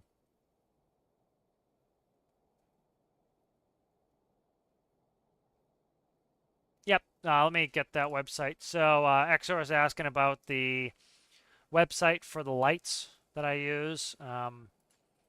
So I'll grab that. So this is the best website I've found for it. It shows you, you know, I like seeing pictures. I'm a visual guy. I can remember seeing them in my head. Like I'm even looking now and I can see certain pictures of that website that I haven't seen in, you know, weeks. And so that's kind of how I do well with that.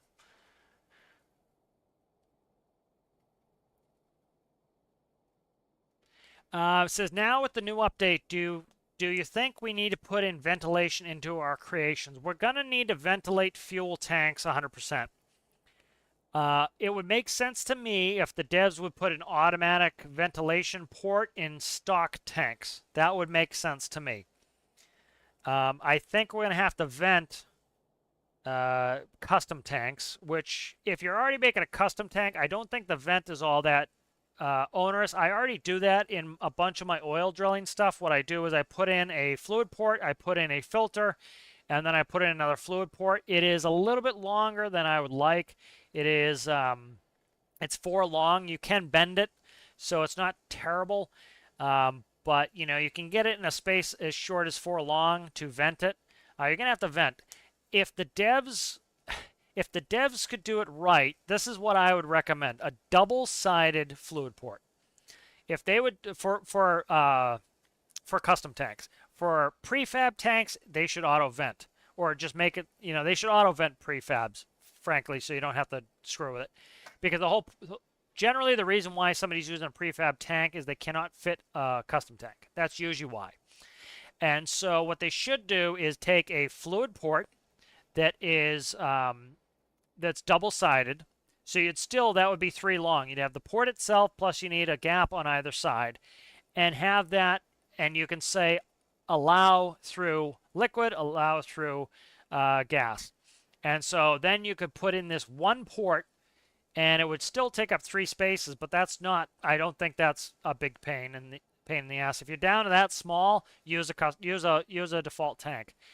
But that would make it so that it's very small. The devs have a problem where they make things oversized, and it makes it hard for people, and it can cause frustration.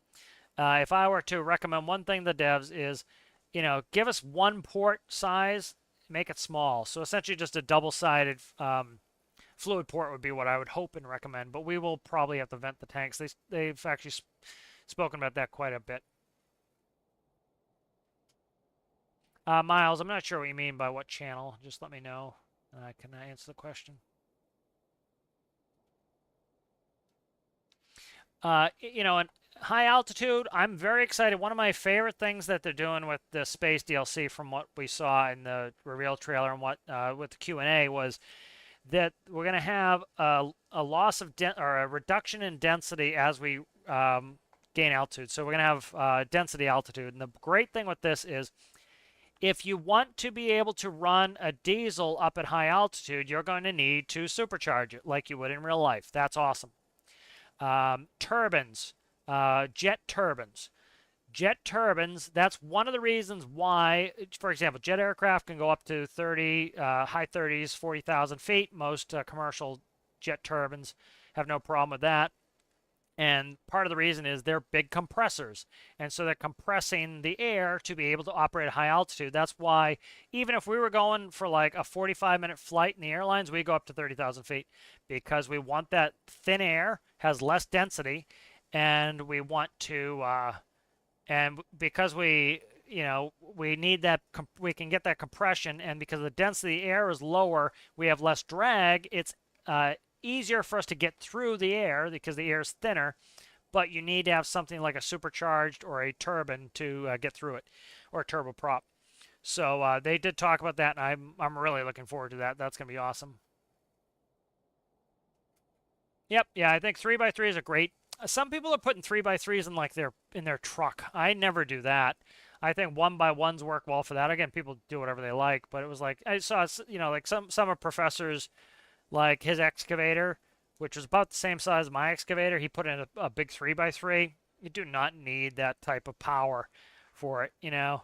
I find it overkill. It's something that you're taking up a ton of space, and you're burning a ton of more fuel. I'd rather have a 20-cylinder 1x1. It's much more configurable. And then if I need a tiny little bit more power, guess what I do? I put on 22 cylinders. And so all I need to do is clear enough space for 2 more blocks or 3 more blocks. And literally I can make the engine, have 10% more, 10%? 10% more 10% more power by adding 3 blocks. If I have a 3x3 in there and I need more power, what am I going to do? I have to cut a huge amount of space in there. So I very rarely like 3x3s unless I'm in a ship or something, or a train, you know. But I think 3x3 is good. I've never done a 5x5. I don't think really for anything. I've done a couple, but never really anything I've used much.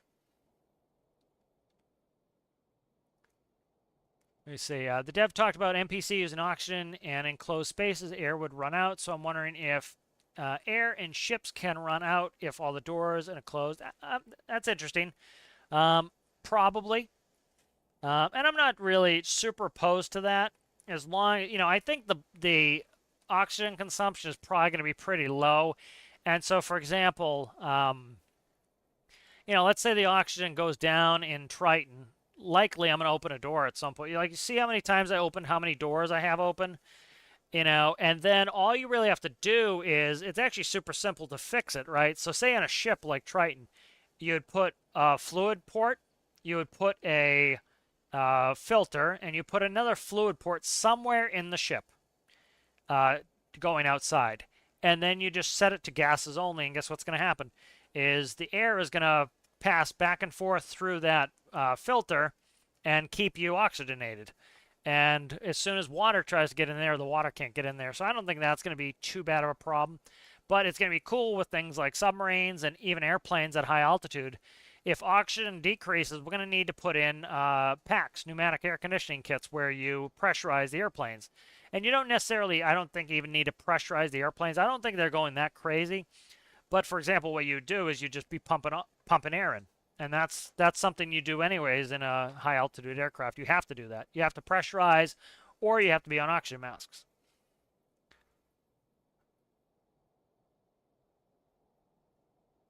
Breaker heaven, yeah, the electrical breakers there, yeah.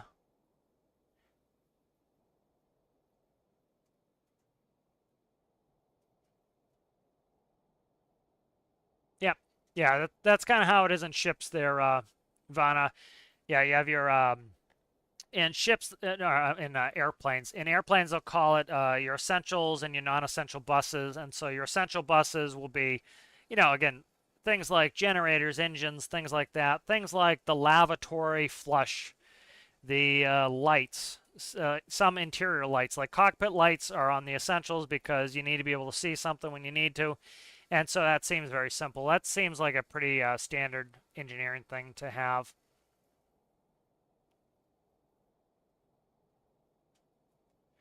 Generally, when I'm sizing out a ship, I try to do a 3-to-1 uh, length to beam ratio.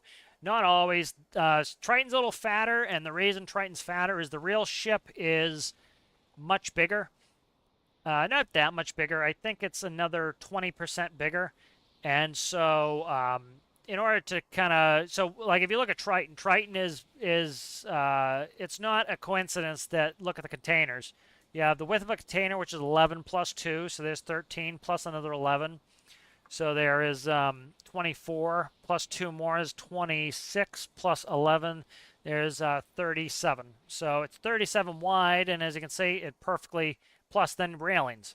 So 39. So Triton is 39 wide for the containers, And I tend to go a little bit wider in game because it makes it easier to account for the buoyancy. So that tends to be how I do it. I go a little bit on the wider side. Where are we at here? Oh, channel with a river washing machine. Yep. Sorry, I get sidetracked on that. I'll have to look it up. Let me see. See if I can't find it. Just try to make sure I don't accidentally close down the stream. Yeah, that was a really cool channel. I'm gonna see if I can find it.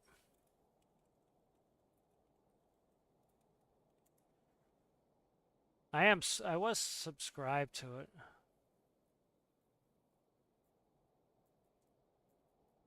That's one thing that's kind of annoying with YouTube sometimes, is they'll like, you'll subscribe to something and you'll get like 1,000 videos from this, and then you'll get nothing. So here, I'm gonna play this really quick, see if this is the dude. And yeah, I think this is him.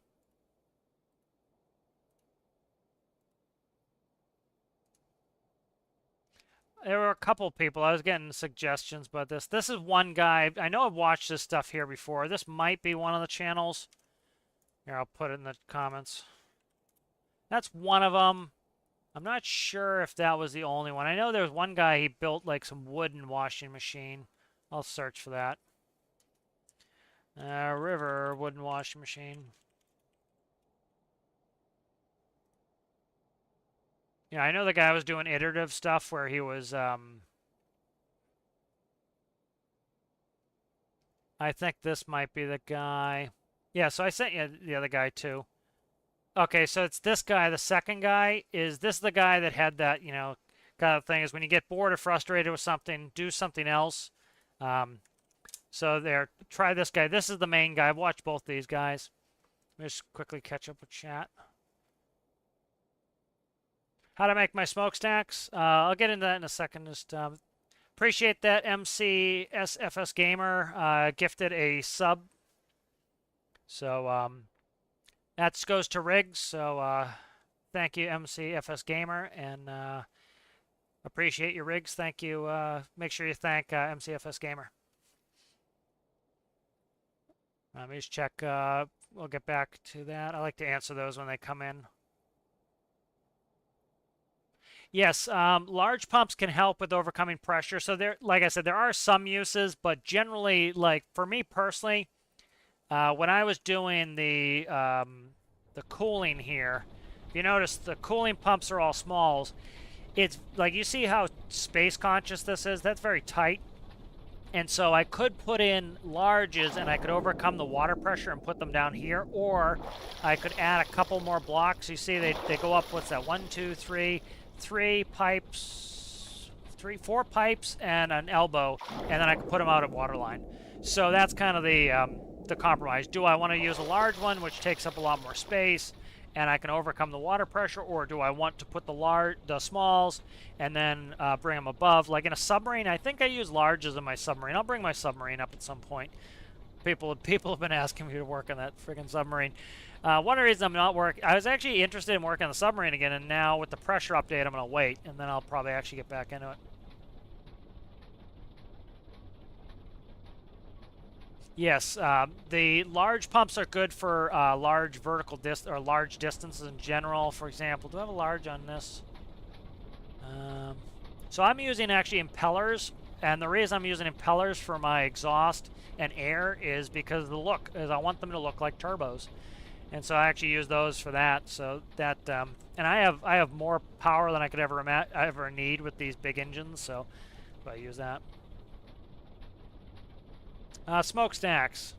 All right, so looking at my smokestacks, let's see if I can fly around here. Let's jump in the drinky here. I was already flying, so wait till we settle out before I do it. All right, there we go. All right, so I have inlets here for my air. And then if we look here, so this is my inlet here for my air. It's filtered.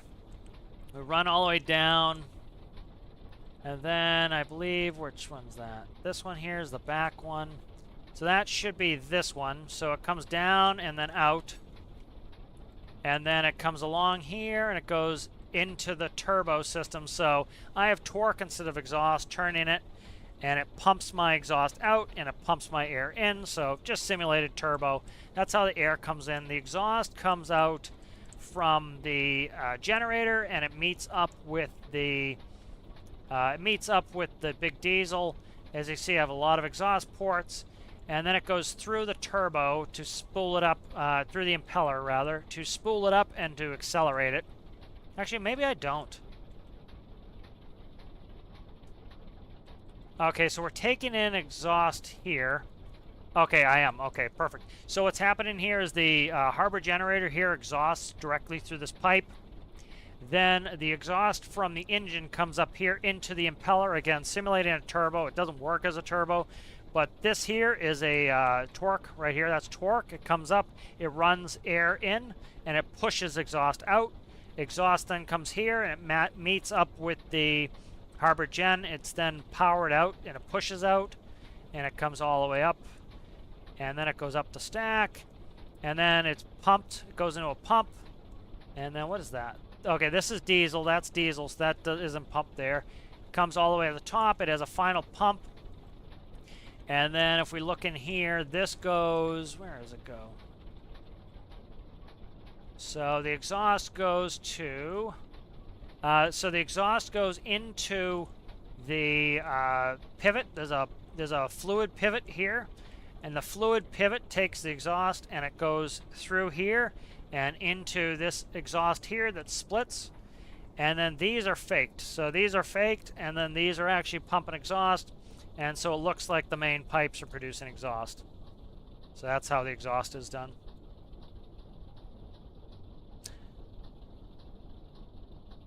Why is the water coming out? I just turned the fire cannons on. So those are just the fire cannons running. So fire cannons are just for funsies. I did a tour of the ship. So fire cannons are electric motor running 2 impellers. I think, are they progressive?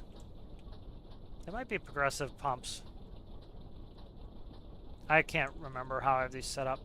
Yes, they are. They're progressive pumps. They step up. So it takes water in. It runs this impeller. It comes through. Here, let's drop myself in here. Water comes up into this impeller. It's pushed up through this impeller, and then it's pushed up and out. That gives it really good pressure. And then all that happens is this valve opens. Let's say we had an engine fire. The system will turn on. That valve will open, and it will sprinkle this whole rear here. So, but that's why they're just on to, because I was showing people them. This is a custom game. It's my test world. I'm just testing right now. So this is a test career game. So I'm testing it so that when I do my career that I have most of the stuff where it needs to be so that things are running correctly. You know, that's one of the things where some people were like ultra, hurt by the announcement of Space DLC. I think the devs did it in a great way. Actually, was, even though Space DLC wasn't my #1 choice, was they're coming out with pressure mechanics, which a lot of people have been wanting. They asked the poll, and it had overwhelming support. And it's coming out in the same update as Space. So if you have no interest in Space, if you're never going to touch the Space, if you're not going to buy the DLC, guess what? You still get pressure mechanics, which means submarines and other cool pressure mechanics. That's awesome. And so I think that's fantastic. And that also leaves the game open for some new things like pneumatics, proper pneumatics later on, once we have pressure. And so that is important. And so I think the devs did it in a fantastic ways. Everybody, whether you buy the DLC or not, is getting pressure mechanics. It improves airplanes. It improves submarines. It's a big game improvement. Also, another thing that's coming out, quote-unquote, for free with the DLC, if you don't buy the DLC, is they're changing the way that the bodies work. So that, for example, if I take this boat 2 kilometers away, it's going to disappear because this is the main body. Because of Space DLC, we're now going to be able to take our craft further away, and it's going to handle the system differently so that we don't have to worry about that, so we can fly drones. We're going to be able to take a drone, which I want to build a drone for Triton. We're going to be able to fly a drone off Triton and go 40 kilometers away with the Space DLC. That was something they're adding as well. And so that's something that's very important. And that, guess what? Everybody is getting for free. And so that is, I think that's great. And I know there are people who butthurt about it, but it's like, you're getting a lot for free in this at the same time as the DLC, even if you didn't want to buy the DLC or if you have no interest in it. So I think that's really great,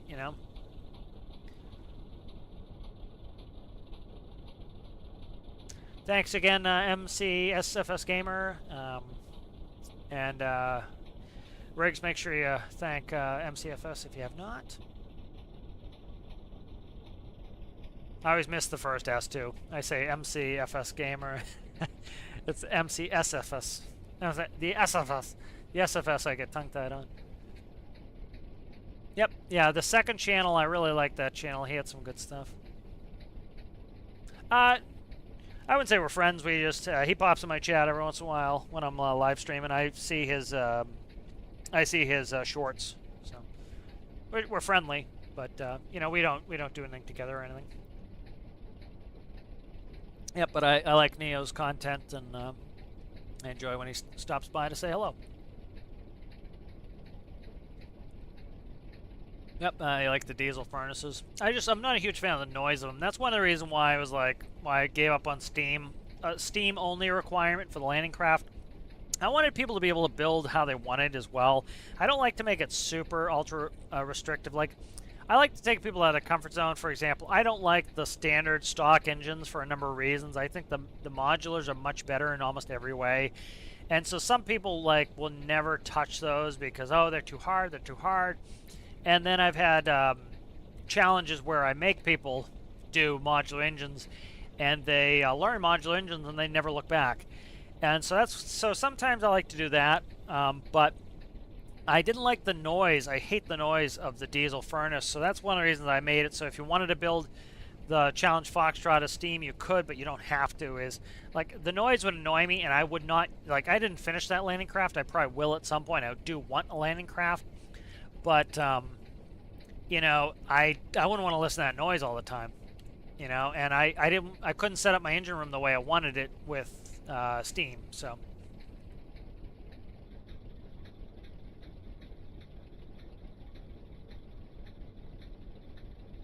Did I comment on his most recent video? When was that? I don't remember that. On Neo's video?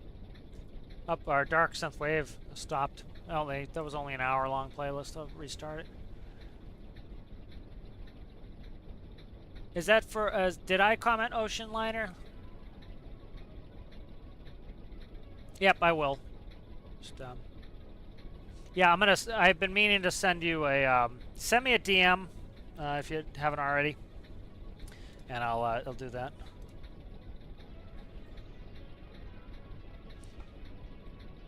I might... let me see. I got a message from the person I worked in their boat this morning. Let me just read this really quick to myself.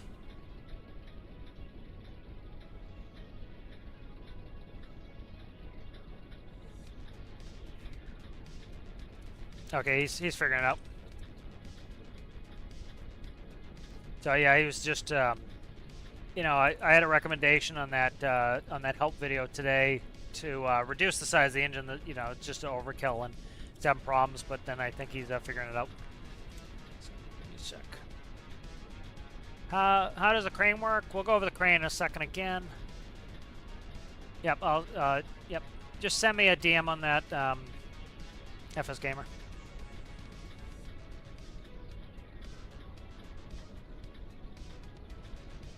Yeah, modulars are so much better. When they added those in, it's, you know, and I kind of use an example here. Let's move over here really quick. So, like, you know, one of my, kind of the way I think of modulars is, you know, do this. So, like, you're building something quote-unquote small, okay? The hell's a small engine? I miss it. There it is. This is the old small engine, okay? Not all that small, right? It is, what is it, 3x3? Give me a block, you scum. Yep, so it's 3x3. 3x3, not all that small. Plus, now it's a 4x, right? You have to add nodes here. Okay, and then you add a node here. So what is it really? It is really a 4x4. 4x4 minimum space, okay? And you don't get that much power out of them. The whole point of this thing is it's simple. And guess what? I can only put these nodes where they are. I cannot put these nodes where I want them. You know, so I can't move these around. It's bigger than that, because if you look here, we have exhaust fuel, right? And we have coolant here. So I can't like go straight up with these, so I can't keep this in that footprint. So you notice I can't go straight up because I run into these, right? And then those get blocked, right? And then this one is there. So I can't choose where I want to put these things. Oops, sorry. I can't choose where I want to put this stuff. I hate that. And so the worst thing, even worse than that, is, okay, so I build my, say, airplane, truck, whatever I'm building, and I need like 10% more power. Okay, how do I get 10% more power with these? I have to add a whole nother engine, or I have to move up to the medium. All right, and where's the medium engine? Where are you at there, guy? Here it is. Or I have to move up to this engine. So that is how I get more power, is I have to add an enormous amount. Okay, now we have a modular. Most of my land vehicles, pretty much every single one of them, is a 1x1. Okay, I've got a modular engine. I can put the fuel on any side I want. I can put the air on any side I want. I can put anywhere I want, right? Okay, I need more power. Okay, engine's doubly as powerful. Engine's 3 times as powerful. Engine's 4 times as powerful. You know, engine is now 8 times. You know, 12 times as powerful. You know, so you see how quickly this modular engine can get exactly how I want it to be. And it makes it so much easier. Modulars for the win every day of the week. I can supercharge these. I can change the AFR on them. You know, there's so much versatility with these that you don't have. Okay, I can't fit, you know, the only place I can fit exhaust is on the back. Okay, because of, you know, how my build is designed. Okay, put it on the back, right? The other engines, you can't do that, you know. And so here I can make a much more powerful, much more compact engine. You know, so modulars for the win every day of the week. That's why I don't do any tutorials on the small ones. I just do modular. Is I would hope people would just skip them. You know, they're fine. But once you know how to work a modular, you can make the standard work, you know. The only benefit to them is they're super easy, and it's almost to a certain extent a crutch. Is once you get into modulars, they're so configurable. They're so much better in pretty much every way.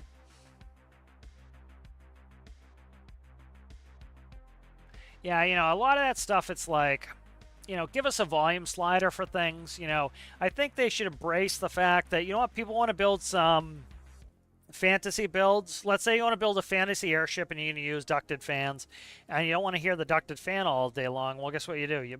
You put a volume slider on it, and you can slide it.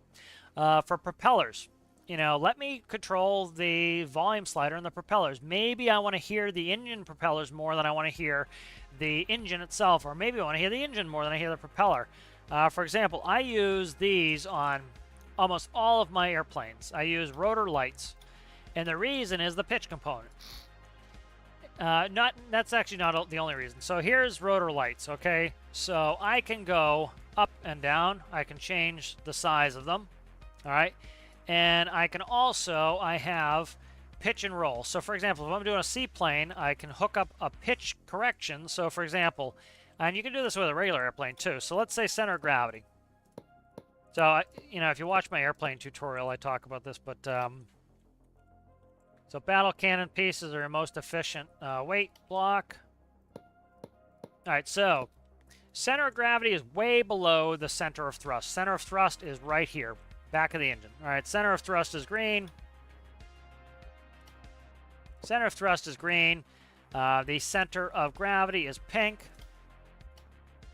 Center of gravity is pink. It's somewhere in there, okay? And so what's going to happen?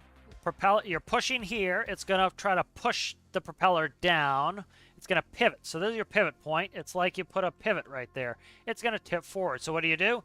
You tip your propeller up. You pitch your propeller up like this. So that would actually be a negative number, right? This is your pitch node. Negative number would cause it to pitch back. And so that's actually how they do it in real life. In real life, the engines are actually angled up a little bit. And that corrects for that. And so I do this. Well, the problem is I don't like the sound of this. It sounds like a helicopter. I would much rather a aircraft propeller. But there are issues with an aircraft propeller that I don't like. For example, I have no slider for size. That drives me nuts. So I have to have it at this size. Any build that needs to be smaller, this one is also, this one has a lot more resistance. This one is really, you need a big engine to run this. Same size on this, you don't need as much power. So that's a problem.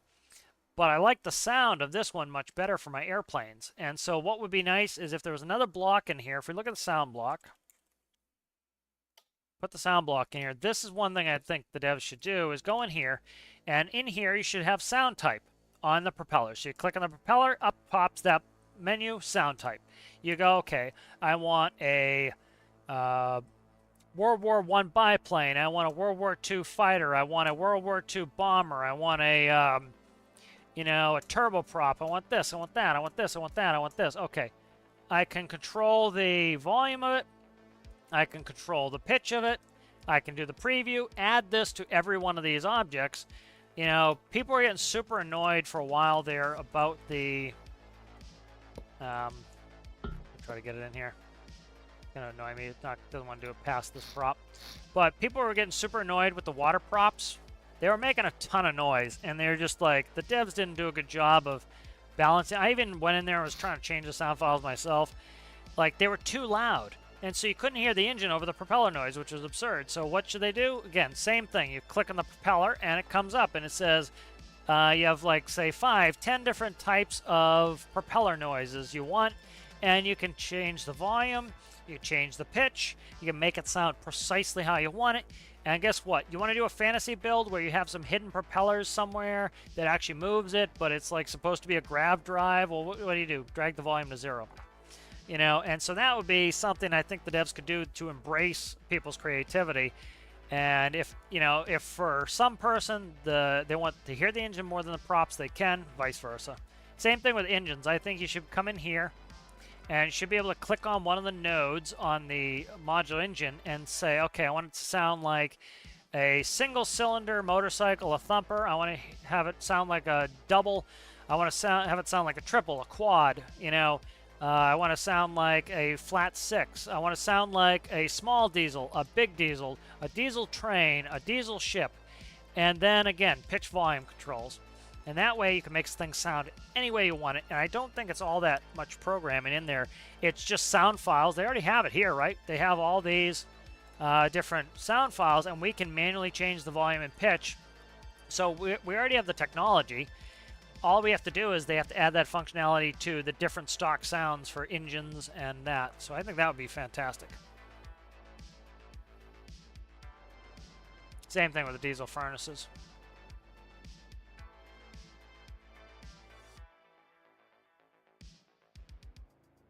Yep, so I think that would be, you know, it would be cake and easy. Now, here I am, you know, complaining about it, coming up with an option. Have I done a post like this? No, but one thing that was very positive from the dev blog was... stand by, I just got a quick message. Just father called me, I just want to respond. So one thing that was really cool with the dev Q&A was... you know, they talked about, they watched one of 454's videos about fishing. You know, a little bit of a grabby headline for my liking, but it was talking about, you know, he went through and he showed how fishing could work. And I've been wanting to do that on Industrial Frontier. I'm kind of the logistics guy, and I've been wanting to do it, but I was like, I'm not going to spend, you know, what could be 10, 12 hours making a video to have the devs not watch it or ignore it or not do anything if they agree, even if they agreed. And so now that kind of gives me the hope that, hey, you know what, if I do a quality video and I show them how to fix this in a positive way that shows how it can improve the gameplay, and if it improves the gameplay, it increases the marketability of the game, maybe the devs will decide to do it. And so, you know, I should do that on, like, the sounds there to show them how, look, this would be something. And guess what? If it gets 2,000 views, the devs say, hey, this video got 2,000 views. People want this feature. People are talking about this feature. Okay, this is a crowd pleaser we could do, you know.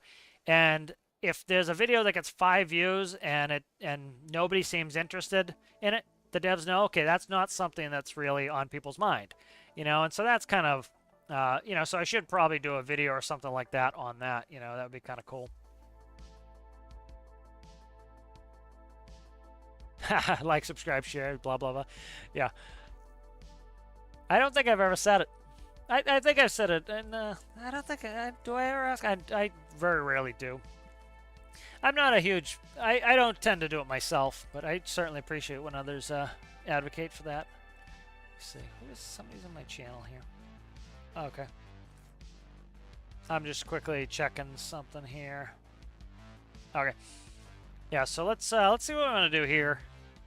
So testing went well. I did have the master power off, so some of these systems might be working, but I do have to go through. So as you can see, we're pretty easily able to get the containers on. I should be able to get this in the career build series where we can get Triton in and running. I'm not going to bother unloading. You know, it's the reverse process of loading. You see it has no problem. What I'll do is here, I'll bring it up to the dock. I'll play with some people were interested in when I showed some docking mechanics. So let's go ahead and let's shut off these. We'll press N, and then that will shut off the water. R resets the position of the nozzle. R and an R. We'll go back to radar. See this. This is the system that I don't think this person may not even play anymore, but they have, it's pretty cool. They have integrated radar, and this is the old radar, so they haven't updated to the new radar. I may have to try to do that myself. And then they also have LiDAR. Now that's lock. Where's LiDAR? Where are we at here? There's something on here that I'm trying to find it. 360, 45, 90, 180. They have LiDAR on here, and that's, okay, radar on, cam, map. I don't know where LiDAR is anymore, but they had LiDAR on here, and it can cause the game to break, so, you know, I don't want to turn on. But, all right, so let's go ahead and we'll dock up, and we'll finish up at least this part of the video for there. All right, so we're going to desync thrust to port. I'm going to manually control my thrusters here independently. So we're coming up on starboard, and I'm going to start coming back on port, theoretically, if I can get it to work. There we go. I must have had a trim in there. So people are asking why I do two gearboxes. My most aftward gearbox is set to 1-1 or 1-1, and the other one is set to the actual gear ratio. And the reason is for symmetrical thrust. So I get the same amount of thrust going forward as I do going backward, and that allows me to be able to have the same power forward and backwards, so that, you know, you think if I just did 1-1 on reverse and I did, say, a 3-1 going forward, my propeller would be turning 3 times faster, giving me 3 times the power going forwards than it would in reverse. And so that's why I don't do that, is I want to have symmetrical power.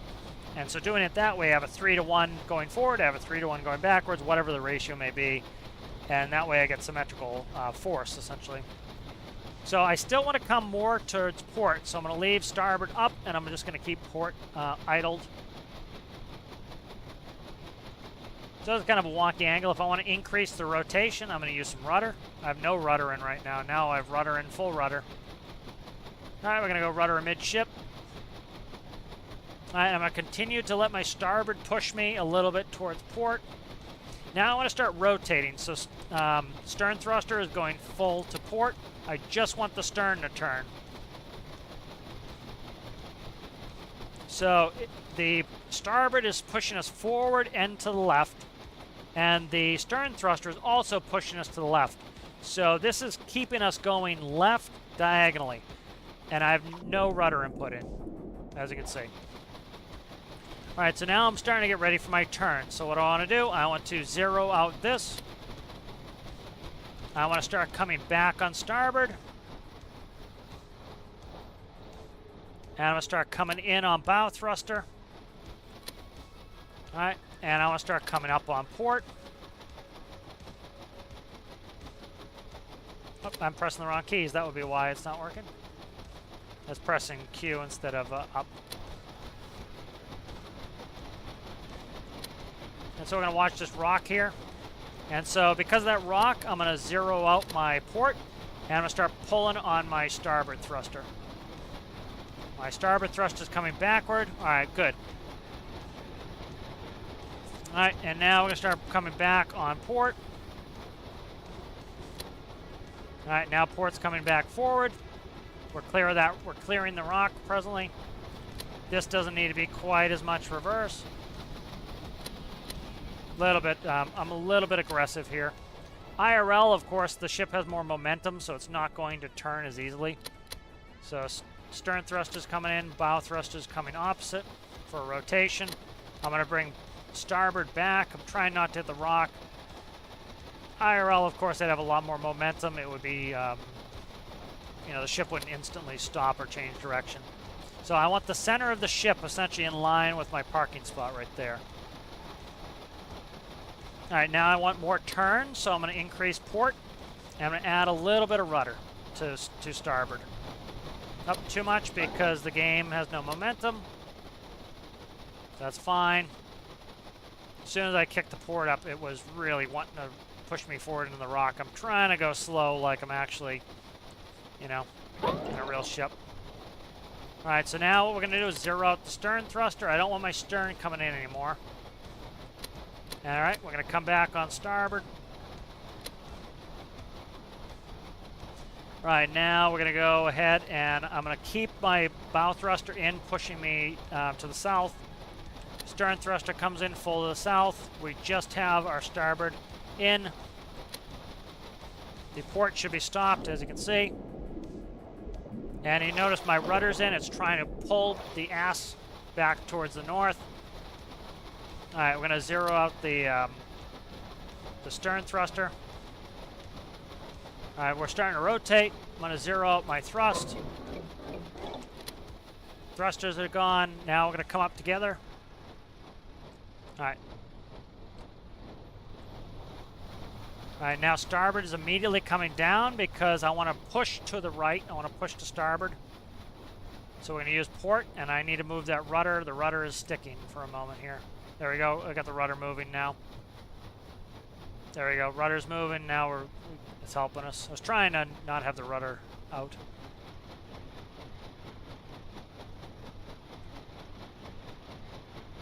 All right, now I want to come up on starboard and down on port a little bit.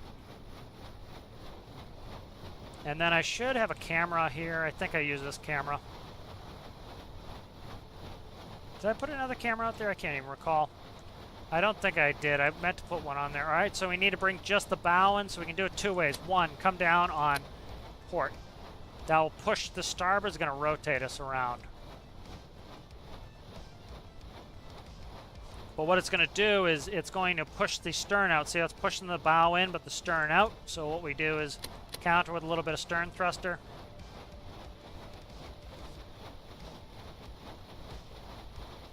Take our time. All right, now we have to think about where the containers are going to go. So see that big open space right there? That's where the containers would go. All right, so right now I just have my starboard screw going, and I have my stern thruster going. That's it. All right, and now we're getting to where we want to be with the containers. So I'm going to zero out the starboard thruster, and I'm going to push in with bow, stern. The bow is heavier, so I need less, I'm sorry, the stern is heavier, so I need less bow thruster than I do stern. All right, and then we should be in. All right, and we're zeroed. So not a bad docking job.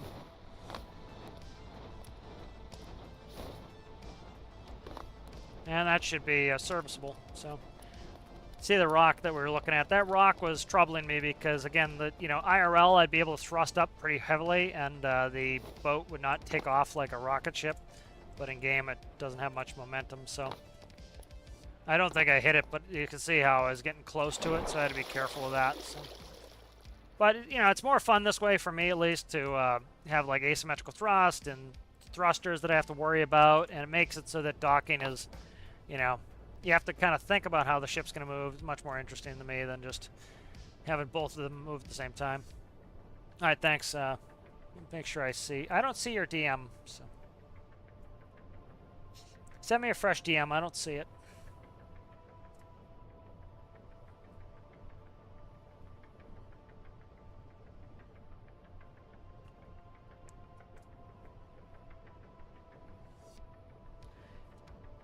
MCFS, go into other names and just fill that out if you can. That way I can also. Oh, I see it. Never mind. I found it. Okay.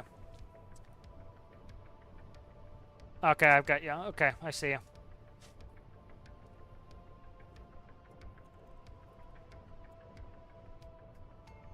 All right, I sent you a message.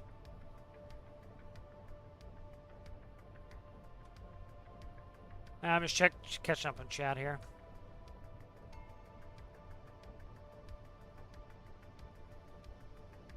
Yep, definitely. A lot more people are watching all the Stormworks videos after the DLC. That's like, I understand the naysayers' position. I don't agree with it, but I understand it. But the thing of it is, I think this DLC is going to bring a lot of, it's going to bring a lot of new players in. There are people who are interested in space, who have no interest in boats or no interest in planes. Also, you got to think of it this way too. Every time something else comes up on the Steam store, let's say you're interested in simulators or building games in general, every time a new one comes out or a DLC comes out, you get a ping saying, "Hey, look at this new game," because you've shown interest in it. And so maybe you were thinking about Stormworks, but you forgot about it. New DLC comes out, ping, "Oh, I'm interested in this. I wasn't interested in boats. I wasn't interested in planes. You know, people keep making it out as this search and rescue. I have no interest in search and rescue, but I love space. Bingo. You just got somebody who's interested in the game now.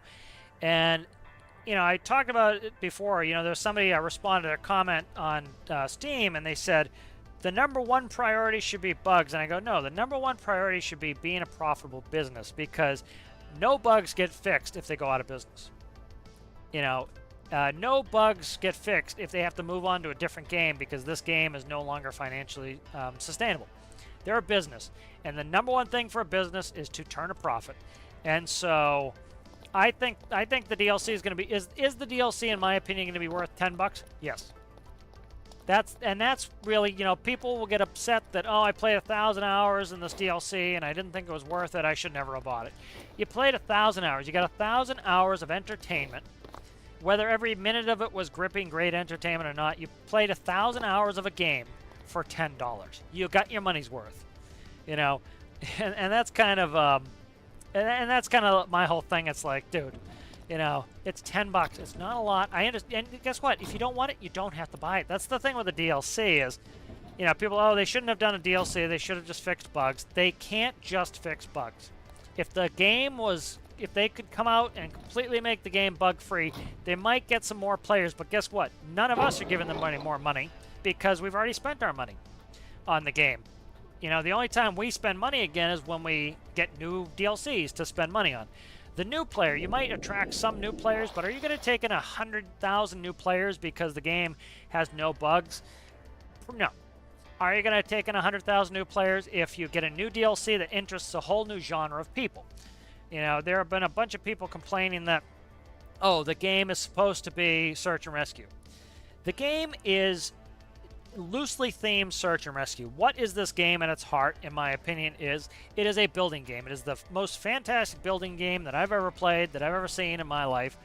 It gives you the ability to build as complex or simple as you want. Okay, I want a gauge here, I put a gauge there. I want a button here, I put a button there. You know, you can make Lewis screens. You can build things exactly how you want. You know, for example, I hate a lot of the designs on Star Citizen spaceships. Well, guess what? In this game, I can build a spaceship to look however I want. I can build a ship to look however I want. I can do whatever I want. And that's what's fantastic. That's where this game shines. The search and rescue element, even by those people who are search and rescue purists and gatekeepers for search and rescue content, you know, they say, oh, the search and rescue sucks. You know, and it's like, so by even refining it more, you're making it so the game's not marketable. By adding new content, by adding new pathways, new ways to play, that's how you get more people in, and you make it so that, hey, listen, I love doing search and rescue content, but guess what? I've been wanting to go do some containers because I've done a ton of search and rescue. You know, people can complain, oh, search and rescue gets repetitive. Okay, well, guess what? Then you can go do some oil, you can go do some train stuff, you can go do some airplanes, you can go do this or that or the other thing. You can move some cargo, you can do this or this. And that keeps you interested, and it gives you something else to do. And then after a while, you start missing some search and rescue again. You go to another mission. So doubling down on one type of narrow gameplay that's how you kill a game. Is, you know, I did it in the live stream I showed. I was like, you know, I did the bubbles. We'll bring up the bubbles again, but I'll do a quick thing on bubbles. You know, it's like, this is the thing that I think a lot of people don't understand is you need to expand the player base so that more people can play this game. It is already a super niche game that does not have it's not easy to get into this game. You have to learn a lot just to be able to do basic things, and so that's already a very small audience. So if you say that the audience is already small, I can't handle bright white here. That's not helpful either. Oh geez, there we go. That's more my speed. Everything has to be on dark mode for me. You know, so I talked about this the other day, but for those who didn't watch, shame on you, but no, I'm kidding. So anyways, I talked about bubbles. So here are the people who are interested in what Stormworks was pitched as, okay? And that's it. Nobody outside cares. All right, so you have a very complex engineering game. So the main thing what Stormworks is a very complex engineering building game. That's what Stormworks is. Whatever it's called is frankly irrelevant. I think search and rescue is a type of play you can do. It's not really the focus. Even if it was sold that way, it has moved on and expanded, and it must expand. And so this is the group of people who are willing to play a very complex engineering game. All right. Next, you need to talk about who is willing to play a very complex engineering game that is all about search and rescue. Okay, so that bubble is here. All right, so that's the bubble for that. So this is... That's going to be way too big. So this here is the bubble of people who could play search and rescue. Eventually you'll find a size that works. So this is search and rescue. So that is the amount of people who are interested in playing a very complex engineering game and one that is only search and rescue. That's this. So what would happen? The game would contract. You'd have fewer people who are interested in playing your game. All right. So what they did was they then went on and they added, weapons DLC. So they come out, they've got weapons DLC. So here's weapons DLC. So here is the group of people, and it was probably bigger. I would say weapons people are bigger than search and rescue. Again, they did take a poll, so let's say it's bigger. All right, so here are your people. Again, they have to fall within the first bubble to even buy the game. And so here's weapons DLC. So there's weapons DLC. Okay, so guess what? Your search and rescue gameplay is not profitable, but now you have the weapons DLC, which is propping up your gameplay, and your gameplay is propping up weapons DLC, so that both make the game profitable. Okay. Then they come out with Industrial Frontier. Here comes Industrial Frontier. Okay, so you have Industrial Frontier. Industrial Frontier added a bunch of stuff. Not perfect. I would put the oil in there with Industrial Frontier, so IF oil. Seems like very similar gameplay, Industrial Frontier and oil. So there's the people that did this. They're propping up your gameplay. They're propping up your gameplay. They're making this whole bubble viable so that there's enough people in this bubble that will play. But without all of these, this all fails, and none of these could survive on their own. The game would be too niche, right? Very complex building game that only has search and rescue. No, you're not going to get enough players. Weapons DLC, you're not going to get enough players. Oil, you're not going to get enough players. You need everybody in there. And so now what are they doing? They're going out there and they're adding space. So they're adding space, and space is going to bring in a bunch of other people. I would bet you that there are going to be some people who play Space Engineers who come over here. There are going to be people who are pissed off and annoyed by Kerbal 2. I bought Kerbal 2, barely played it because of the issues it's having. I love Kerbal 1.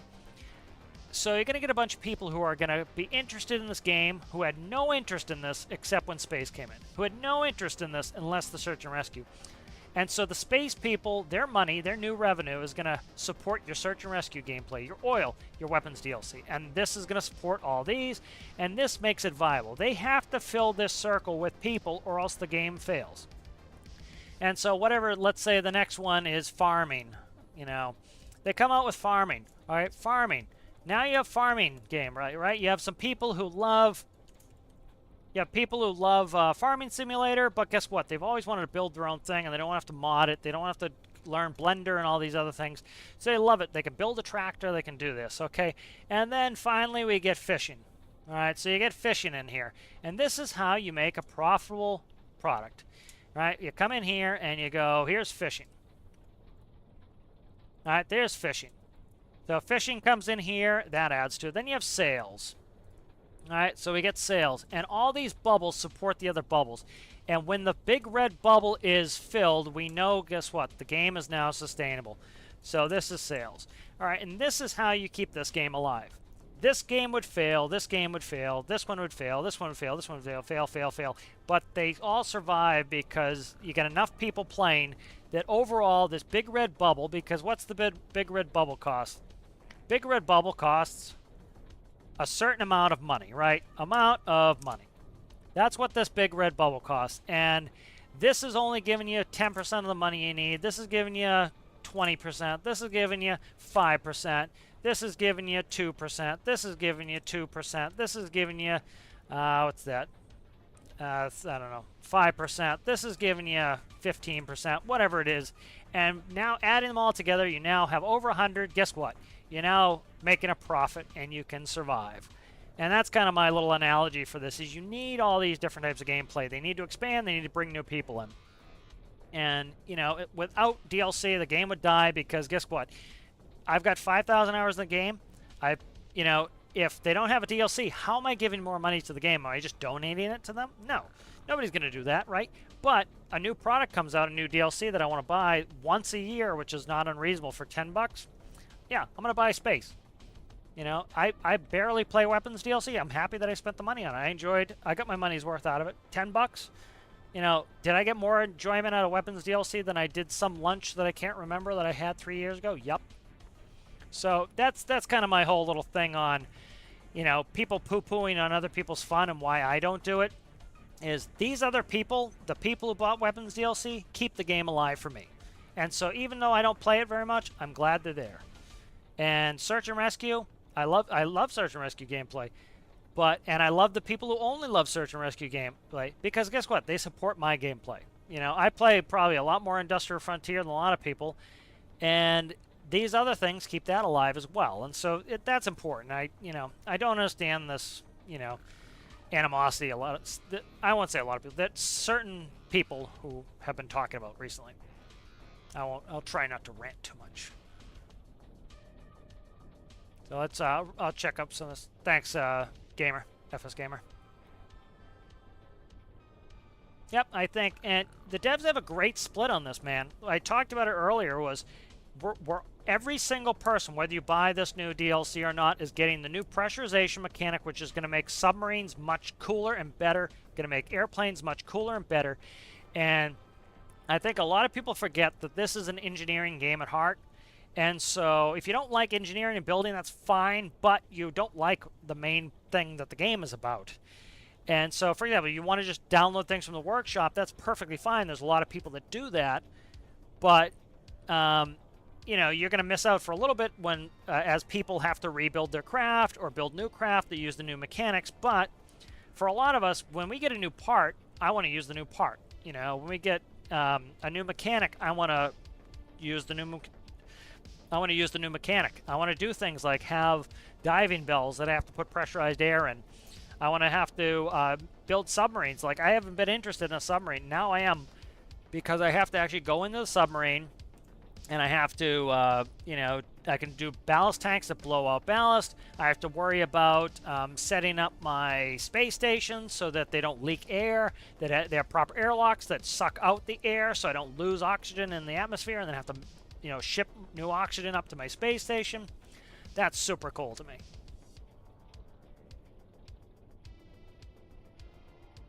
Yep. And I, you know, people act as though this is a charity. It is not a charity. This is a business, right? If I buy a microwave, right now, there's a feature I hate in my microwave. I'm not big on noises and buzzers and beeps and stuff like that. My microwave is old. It's, what is it, 2003, 2007, something like that. And so you can't cancel the beep. It beeps. And so the food is done, it beeps. So I'll be in here playing a game like Tarkov, which I'm in a raid for an hour. Microwave beeps, and a minute later it beeps again, and it beeps again, and it beeps again, and it beeps again. It'll beep until I'm old and gray and dead in the grave. It'll keep beeping. New microwaves have an option to hold a button and all the sounds are shut off. I would love that. And so, you know, that's you have new product features that make you want to buy new products. That's, you know, a basic tenet of business. Or guess what? Kenmore would have gone out of business decades ago, because you say, hey, is it worth it for me to go spend a couple $100 on a microwave so I don't have to listen to this buzzer? It's starting to get that way, you know. And so that's the kind of thing that you buy a new product. Same thing with a game, you know. But people think games are special and different, and they'll go spend, you know, $10 on a coffee or something, but they won't spend $10 on a DLC that will give them 1,000 hours of entertainment. You don't have to get 1,000 hours of entertainment. If you get 2 hours of entertainment out of this game to the point where you can't return it back to Steam, well, guess what? That's less than probably the coffee you got. You know, you got did you get 2 hours of entertainment on the coffee? Probably not, you know. So I think people need a little perspective sometimes, the ones that are uber grouchy. But, you know, I very rarely see anybody in my communities that are grouchy. They're enjoying the game. You know, it's usually the people who are grouchy are on the Steam pages or Reddit sometimes. Yep, you know, a lot of AAA games. I'm looking forward to Starfield. I don't know if any of you guys are interested in that. It is really not my type of game. I like a single player game because I want to be the hero of my story. I want to have my own narratives. I don't want somebody who can't fly a ship coming in and looking like crap like that. I hate that in Star Citizen. Like, I come in like a professional pilot because I was one, and I land and it looks really cinematic and great because I come in like I should, have a proper approach path. I come in perfectly, slide, land perfectly and beautifully. And then some dude comes in vertical and like wobbles down and does this really wobbly touchdown, and it's just like, it breaks my immersion. I'm not interested in that. But I'm interested in Starfield. I think that's going to be fun. Am I going to get 5,000 hours out of Starfield? No. What does Starfield cost? 75 bucks. What have I paid for Stormworks? Less than 50 bucks. But so do I see it as Starfield is way overpriced? No. If I get, 10 hours of enjoyment out of Starfield, which I think I'll get at least 10 hours of enjoyment out of Starfield, it's going to be moddable, it's going to last a long time, you could play for 20 years like Skyrim. Let's say I only got 10 hours out of Starfield, that's $7.50 per hour. Most things you can't get an hour of entertainment for $7.50, so that is still worth my money. Stormworks, I got 5,000 hours for less than 50 bucks. I got my money's worth,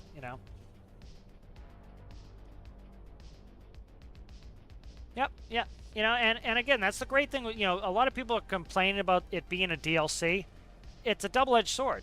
The nice thing about it being a DLC is, guess what? If you're not interested in it, you're still getting all those things I talked about for free. The pressure mechanics, those are coming in. And if you're generally not interested in space DLC, you don't have to buy it if you don't want to. You can if you just want to support the game. It gives you a vehicle to support the game. I'm not just going to give GeoMeta 10 bucks out of the kindness of my heart, but I will buy a DLC. They did some work on this. It's interesting. I'll buy it, even if I don't use it all that much. Yep, yeah, I agree with you, Officer. This is a building game at its heart, and there's none better.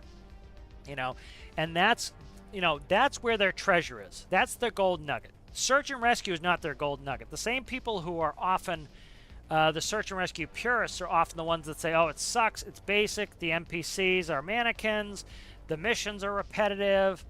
Okay, so do they expand on that part, which is, say, I won't say it's a turd, but let's say it's a lump of lead. Do they go and try to polish that lump of lead? Or do they say, you know where our gold is? Our gold nugget is that this is the best building game ever. And so what we're going to do is we're going to take that gold nugget and we're going to polish that. That's our new center. Our new center is our gold nugget. And we're going to build on this gold nugget. And we're going to make the game, we're going to add to the game around what is the best feature, which is the building. And we're not going to go make that lump of lead, we're not going to polish that lead to a mirror finish, which is search and rescue, because again, if we look at the bubbles, right, that bubble cannot hold us up. We need all of the bubbles. So to go backward and make the game, less is what they're asking for, and that just doesn't make any sense, frankly.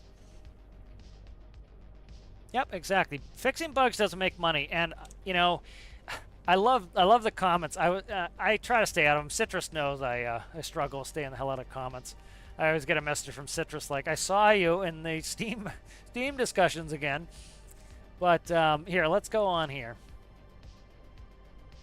So, people will act, or some people. Again, I'm not trying to generalize here, but there are some people who are the grouchy people. We'll put it that way. They will act as though the devs have never tried or attempted or fixed a bug. And again, I talk about it. I legitimately almost never see any bugs in this game because I have a good rig, I have good internet. I tend to understand the engineering well enough that I engineer my craft to work within the strictures of the game. Like, let's go back here through. Having a cough and fit there. Let's look through at least a couple weeks here. So, all right, here we go. Let's start here. This is 8.4. We'll go back like a month. 8.4, the Gila Monster. People were pissed about the Gila Monster. For some reason, they're pissed about this update. Go through. Gila Monster update. Okay, so right here. Gila Monster update. Okay, they added a tortoise and they added a Gila Monster. Okay, great. Most people, I would say absolutely most people don't care about that. What I would think they're doing is I think that's part of their larger strategy. Remember, they were working on space for years, they said. We got the space base with Industrial Frontier. They've been putting space stuff in-game for a while. They asked us if we're interested in pressurization. They already made their mind up. They have to. They can't ask our permission for everything, or else the game would never get built and it would never be coherent. It's their game. They have to build it themselves. There's that expression, too many cooks in the kitchen, right? You know, or a something designed by committee. You can't design by committee. You take a couple people, you give them the mission, they complete the mission. And so I would bet you at some point we're going to see a big change where we start to interact with all of these animals they've been giving us. People act as though they just randomly, you know, throwing stuff at a dartboard and making it. I would say they have a coherent message going on with the animals that we are yet to see, and they're just releasing them to us early. So here is a couple weeks ago. Here's a fix. Fix. Fix. Fix. Fix. Fix. Fix. Okay? Those are all fixes. Are they necessarily the fixes you wanted or was most important to you? No, but they're fixing the game. So when people say they're not doing any bug fixes, they're doing bug fixes. Okay? Here's the next week. All right, generally it goes bug fix week, release week, or announcement week. This thing keeps popping up. All right, so here's the one that was announcing this from a couple weeks ago. So this was an announcement, right? They tell you that, right? It's going to be announcement week, it's going to be bug fix week, or it's going to be you know, content. And sometimes they change it up. So that was announcement week. Then we come in here, and lo and behold, what comes next week? Exactly what they said would come every other week. Fixes. The minor fixes update. Again, is it necessarily the fixes you wanted? No, but what are they trying to do? Get the DLC finished as well. So you kind of have to understand. People thinking they're sitting on their hands, they're not. They're working on a DLC they've been working on for years. They're working on other things and fixes all at once. So reworked, fix, fix, fix, fix, fix. So I've had some people with some hyperbolic comments I've been reading in Steam, unfortunately, talking about how, oh, they don't do any bug fixes. Then they're not checking the updates every week. There's an update every week, and every other week it's generally bug fixes. Here's this week's. You know, this was announcement week. What comes after announcement week, right? Feature or bug fix week. You know, and it's a pattern. You know, you can see this. You can see this going through. This was this week is announcement week, right? And then it says, see, they even say it right here. This week being an announcement week, last week being an update, the next week also being an update, right? They're explaining exactly what they're doing. It shouldn't be, you know, it shouldn't be a mystery to people at this point what they're doing. All right, here is the other one, the critical fix update, right? Whether you think it's critical to you or not, it is critical to some people. Go through here. Oh my God, look at what are these? They never work on bugs. They never work on bugs, right? So that's a hyperbole that, like, as somebody who does a video on this every week, it kind of annoys me because it's like, dude, they do fixes every week. Again, are they what you want? Not necessarily, but they're doing them, man. And a lot of games, they don't. You know, even games I love, they might do fixes every couple months, you know. And this game, they're doing them every couple weeks, and people are still giving them a hard time. I'm kind of like, give them a break, dude. Yep, and like, you know, that was spurred by Exorus's comment, but, you know, bug fixes don't make any money. Did I give them any more money for fixing those bugs? No. Even if I started playing the game again because they fixed a bug that annoyed me, does that give them any more money? No. All right, what gives them more money? Buying new content or new players arriving. You know, that's what does it. Yep, every game is what you make of it. Exactly. You know what? This is what I choose to make. I choose to make this. I choose to have fun. I come in the game saying, guess what? I'm going to have fun today playing. And if you come in with that attitude, you're going to have fun. If you come in like, oh, game sucks or this or that, you know, and I've gone in the Steam discussions many times saying, this game doesn't make any sense. My boat's tipping over. And one, calm down. Ask politely for help, and people are more than happy to help you in there. I go in all these places looking to help people. And in like 5 minutes, I'm like, dude, just add some weight blocks to the bottom of their boat. You have plenty of buoyancy. You add some weight blocks to the bottom, and guess what? Their boat's fixed. It took 5 minutes. And instead of saying the game sucks, say, hey, you know what? I'm having troubles with my boat. It keeps rolling over. Can anyone help me? Oh, yeah. Okay. My boat needs to be wider. My boat needs to have the weight lower down. Okay, these are things I didn't know, and now I know. And guess what? I'm building beautiful ships. You know, that's kind of, you know, one of the takeaways about it. let's see, looked at some, oh, he clicked on some dude's profile who asked for this fixed multiplayer and bugs. He had under 100 hours. Yep. I do that often too. I highly recommend that. If you see a lot of negativity and you're like, oh, people are so negative, the game must suck, go click on their profile, see how many hours they have. There are people who have thousands of hours, absolutely, and are just like, it's not the game for them anymore or whatever. But a lot of times you'll see somebody had 100 hours. They don't know anything about engineering. They don't want to ask or learn how it works, which that's part of it. If you want to learn this game, you have to learn. That's exciting to me. I love to learn new things. I love to learn new concepts. You know, if I'm interested in building a new type of vehicle, I go research it. You know, I learned orbital mechanics from Kerbal Space Program. My degree is in aeronautical science. We didn't do any orbital mechanics for my degree, but I learned it in Kerbal, and I loved it, and I love learning it. And there are times where I struggle, but I go in the community and say, hey, man, I'm not getting this. How do you circularize your orbit? And they go, okay, you know, you need to make your apoapsis the same as your periapsis. Now it's going to be circular. You can do an eccentric orbit where your periapsis is, I forget if peri or apo is bigger. Your periapsis, let's say, is 250,000 meters, and your apoapsis is 65,000 meters.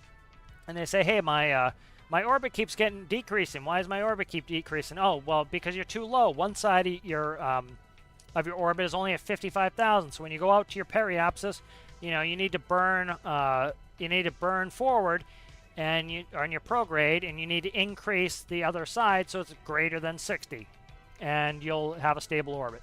You know, it's like things like that. You know, you could say the game sucks because you don't understand the concept, or you can ask some people who are more than happy to help you and learn the concept, and then you're having fun. Yeah, farming and fishing. I would love to see farming and fishing. I don't know. I don't like to build up hype, and I'm not doing any conspiracy theories, but it wouldn't surprise me if farming, sales, stuff like that, fishing would be a major update. Because I don't think, you know, it would be hard-pressed to see just fishing as a DLC. It's, can they put enough stuff in fishing to make it a DLC? But they can do enough stuff to make it a major. You know, as much as some people poo-pooed the oil update, the major, there's a lot of stuff there. They added the ability to drill different places, you know, you can buy the locations. They put on land drilling bases. They had to put in all the mechanics for it. They added to them with the new spurt mechanic on there. I think fishing would be about as much work as oil. So I would say fishing is probably reserved for a major. If you look at, like, they talked about how much time they put into space. They said years. And it shows, right? They put in a moon. They completely changed the way the world works. That now we rotate around it. Right, people were having a fit when they said, I won't go back to the weekly update there, but they said, oh, we're reducing the world size to 256 kilometers by 256 kilometers. My guess would be that's part of the new circularized world. You go all the way to the west, and you'll circle back, and you'll come to the east. And that was for space, right? Did they tell us, hey, we're doing space, and this is why we're doing it, right? They could have cut down some criticism and said, hey, man, we got a DLC coming up. This is part of it. Calm down. Right, but they didn't say that. They just, you know, let everybody ride. And that was probably why they did it, you know. Moon, I don't know if the moon, you might be able to see the moon, but I would think it comes with the DLC. That would be my guess, would be the moon is part of the DLC.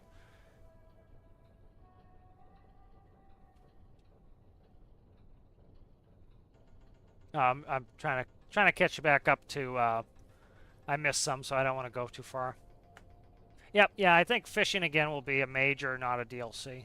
Unless, like, they could do new animal interactions DLC, which is fishing and farming. Say, I think that would be enough. I think fishing by itself would probably be a little slim.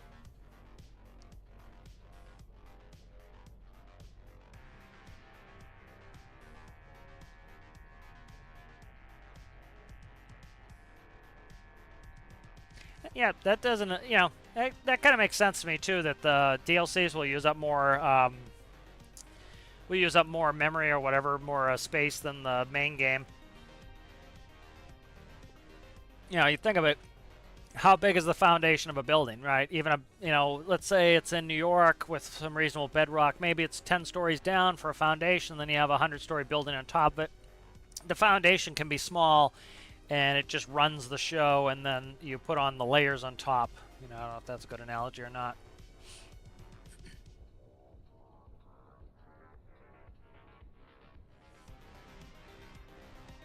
Where are we doing the polls? The devs did a poll years ago. That's one of the main polls they were talking about. Like if you go to Reddit right now, people have the polls up. If you go to Steam, I know there's a discussion on Steam. I regret going there already, but we'll see. All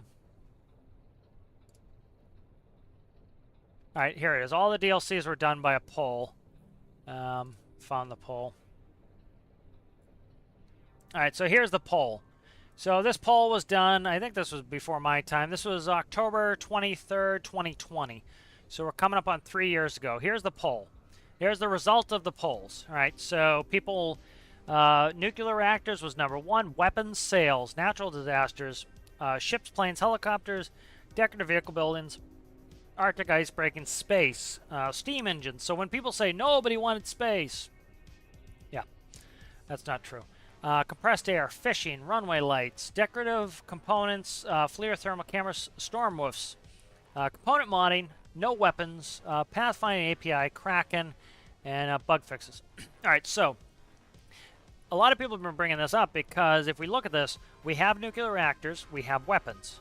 Sales, they said they started working on sales and then they stepped away from it. So could we get this later? Maybe, maybe not. Who knows? Natural disasters, we have it. Ships, planes, and helicopters, we have it. I'm not sure what that even means. Decorative vehicle building, not sure what that means. If they just mean decorative pieces, we don't really have that. Ice breaking, they took out the ice sheets that were stationary because people would go in a multiplayer session and their game would lag. And so people would complain, hey, I play multiplayer and it's a lag fest. So what did they do? They took out things like underwater foliage and they took out the ice sheet so that people could play more coherent multiplayer. Space. Space is getting added. Steam engines added. Compressed air is coming with space. These two here are coming together. Fishing, again, I think that would be a major if it comes out. Runway lights, they haven't talked about that. Decorative components, that sounds like this over here. FLIR thermal cameras, Stormworks we've got. Component modding, no idea what that is. No weapons was if, some people like, do people want weapons or not? And some people wanted no weapons in there. They wanted a gatekeep. And so that was their input. Pathfinding API, not sure what that's all about. Probably just AI. Kraken is in the game. And then features just do bug fixes. As we can see, you'll get people who say, oh, we all want bug fixes. We don't want DLCs. Well, one, again, you don't get the choice. If the company is to stay solvent, we talked about this, you need new content. You need people like myself to pay back into the game. And you need new players to get interested who have never even considered the game to come in. So that's not going to happen. Plus, as you can see, it's not well supported by the community. And then the standard refrain came out. People said, oh, well, nobody told me about the poll, so they must not have asked enough people. 3,500 people is a good sample size. 3,500 people voted for this. As you can see, these have pretty good numbers here. You're never going to get a poll that has 100%. That's not how polls work. You get a sample size. You get a representative sample size is the terminology for a poll. So that's where the poll came from. It's, here, I'll put the link in. Can I get the link? Steam had to change how it does everything and make it annoying to get a link. Okay, here it is copied. There's the poll.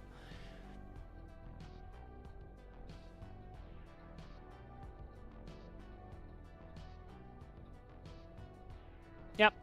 Yeah, so I'm glad you like the bubbles. I try to think of good analogies.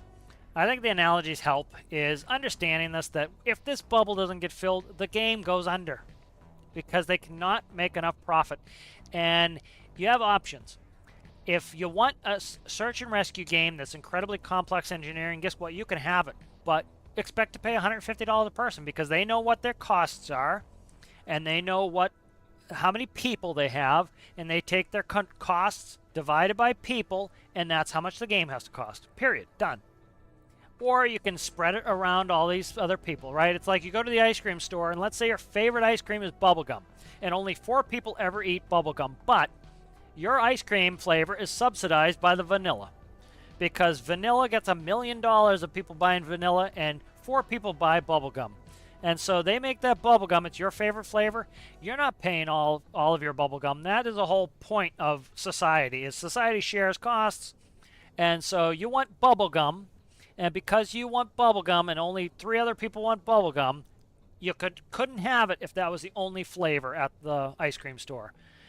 The reason you can eat your bubblegum is because somebody came over and bought a ton of vanilla, and now your bubblegum is viable as a business, you know. I got plans for an ISS with friends. Yep, I think that'll be a lot of fun, doing some of that stuff. $10 coffee. I don't buy $10 coffee. But there are people who do. What do you know? Look at Starbucks. Go get Starbucks with like the extra crap in it. I don't do foo-foo coffee, but you know, if you go get those like really big exorbitant coffees, like I bought nice coffee that's like $6 or $7, but that's, you go to a really nice place that has good ambiance, that you sit there for a while. They give it to you in a large mug. It's a large mug. You're getting a latte, so you have foamed milk with espresso. So you have espresso, so they have to have a $5,000–$6,000 espresso machine with somebody who knows how to use it right. They have to source the right coffee. It's fair trade coffee that's you know imported and expensive, and it doesn't use slave labor to get it, and they do art in the foam. Like I don't go and get those, but I've had them. Had a $6–7 coffee like that before. You go to a city, you'll find $10 coffee, no problem. 87 Panasonic wood grain, very chic. Yeah, just put a new magnetron in your micro, you'll be good to go. How's it going there, Will Phillips?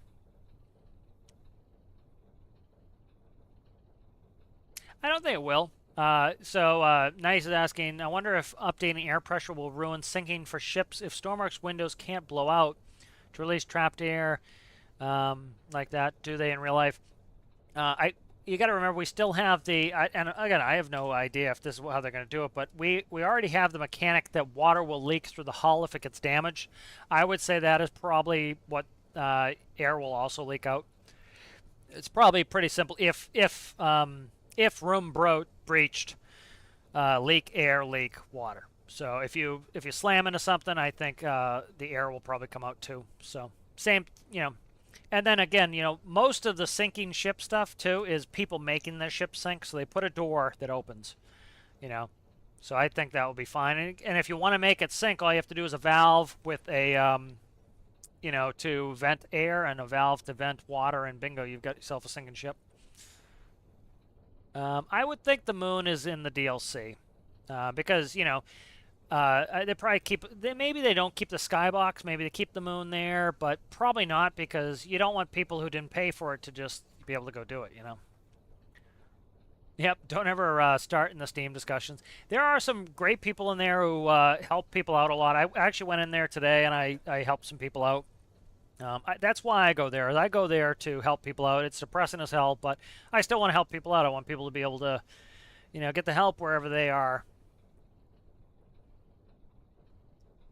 Yep, I think patience is a long learned lesson for a lot of people, and it's you have some patience. You can see the coherent message. Relax, kind of wait it out, see what's going to happen, and it's tough for some people. They get antsy.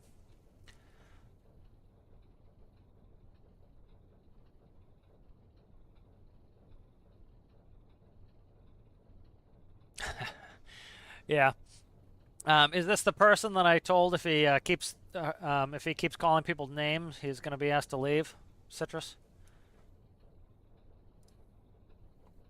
You don't say his name, but there was somebody, and I can count on one hand how many people have had to ask to leave my Discord, and there was one person who asked to come back, and they came back. I told them, yep. They said sorry. I was stressed out. I said some stuff I shouldn't have said. Can I come back? And I said, yeah. I've flown off the handle plenty of times in my life, and it sucks. And get pissed off, you say something you didn't mean, and then you feel bad about it, you come back, you apologize, and you get to come back. So passenger traffic would be awesome. I would love that. Like, dude, they could put some cool stuff in this, man. Transport, you know, we have one. Transport 3 scientists to the nuclear power plant. Okay. Transport 3 scientists up to the space station. That would be awesome, man. You know?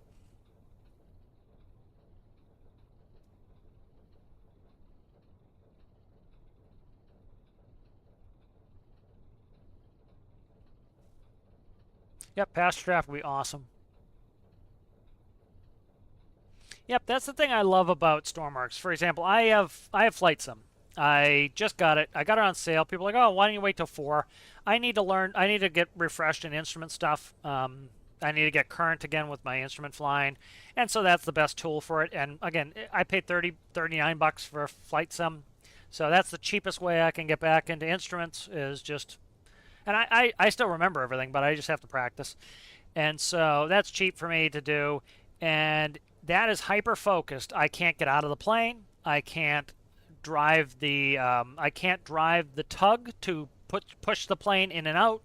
I could just fly the plane, and that's limiting. And flight does none better than Flight Sim for that type of what it does. It does something ultra specific. But guess what? You can't do anything else. And Stormworks is less specific, which is great because, again, the golden nugget at the heart of Stormworks is not search and rescue. It is the building. And if I want a dial here, it's there. You know, you have somebody who loves to be able to get in an airplane. As soon as they hit their ass hits the seat, it automatically starts the plane, and it takes them off, and I have no interest in that. But that's great that they can build that if they want it like that. And then you have somebody like me who I want to make sure that I have constant speed propellers. I want to make sure each propeller has its own buttons to control its pitch.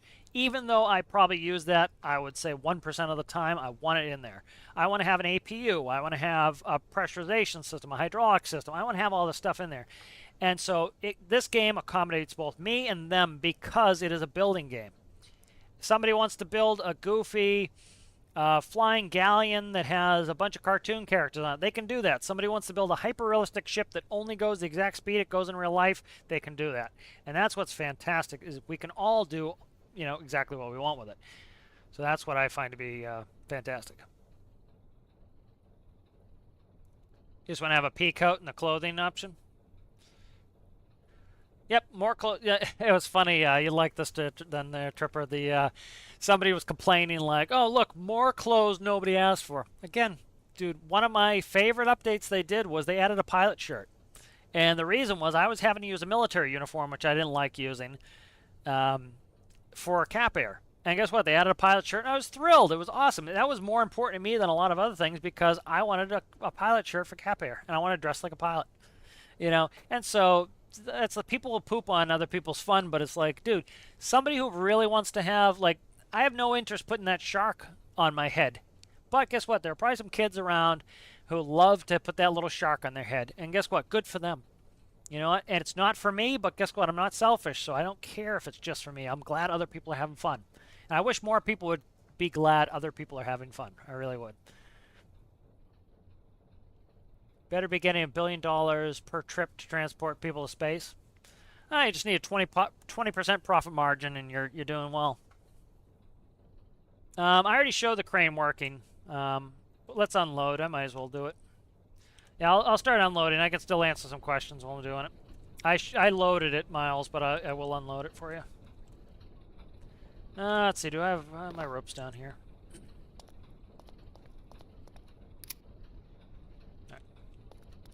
So if you don't know, when they did the rope update, which is another fantastic update from them, was if you set it to 40, 40 is the old system. It gives you the max reach out to 40. It will auto adjust. The other ones will not auto adjust. So say for example, let's do a test. Oh, I don't have any cleat back here. That's fine. I still should be able to. I can use the bow thrusters again. If you shut off vehicle damage, I can keep my bow thrusters pushing me against the dock if I need to. But, like, say, for example, let's say I go on the rope and I want to make sure I don't accidentally recall Triton. Let's go to, I don't know, 8 meters.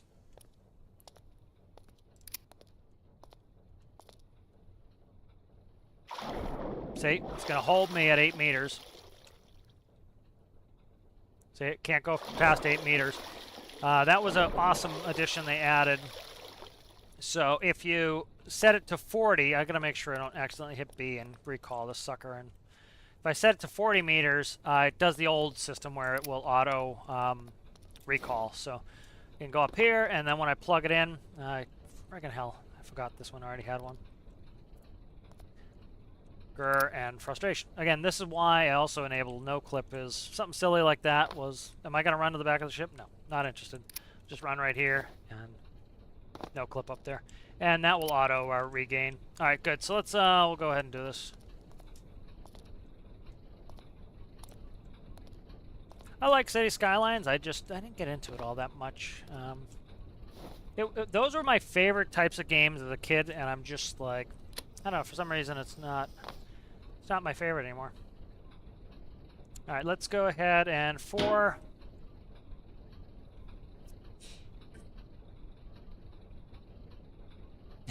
yeah. Yeah, I know a lot of people who like the shark. There's a lot of people who like shark who are not kids. I don't mean it as a pejorative. Yeah, and that's the cool thing is, you know, there's a bunch of stuff for different people, and, you know, there was somebody, you know, who was trying to explain business to me. Not that I'm, you know, that I know all that much, but trying to explain business to me about how, oh, you know, Stormworks. Okay, so you see how this is floppy now? So we're getting probably some sort of, a little bit of a logic slowdown. And so, you know, explain to me how, like, oh, they should always do the most popular thing. No, they shouldn't. That's quickly how you lose control over your product. You have a coherent message, and again, if the only product that was ever built was the most popular one, it would be a miserable world, because you would have, for example, there'd only be one type of soda, the most popular soda. You know, there'd be one type of, you know, Italian restaurant. You know, you need that variety. You know, the expression different strokes for different folks, and it's, you know, yeah, that's why they talk about tyranny of the majority. And when people say, oh, it's our game, it's not our game, it's the devs' game. You know what? And of course they want people to also enjoy that game because they need to sell the game. But at the end of the day, you know, they need to do what is best for them. And for example, it's like the wins of the community. You know, we can change our opinions overnight. That's fine as a community.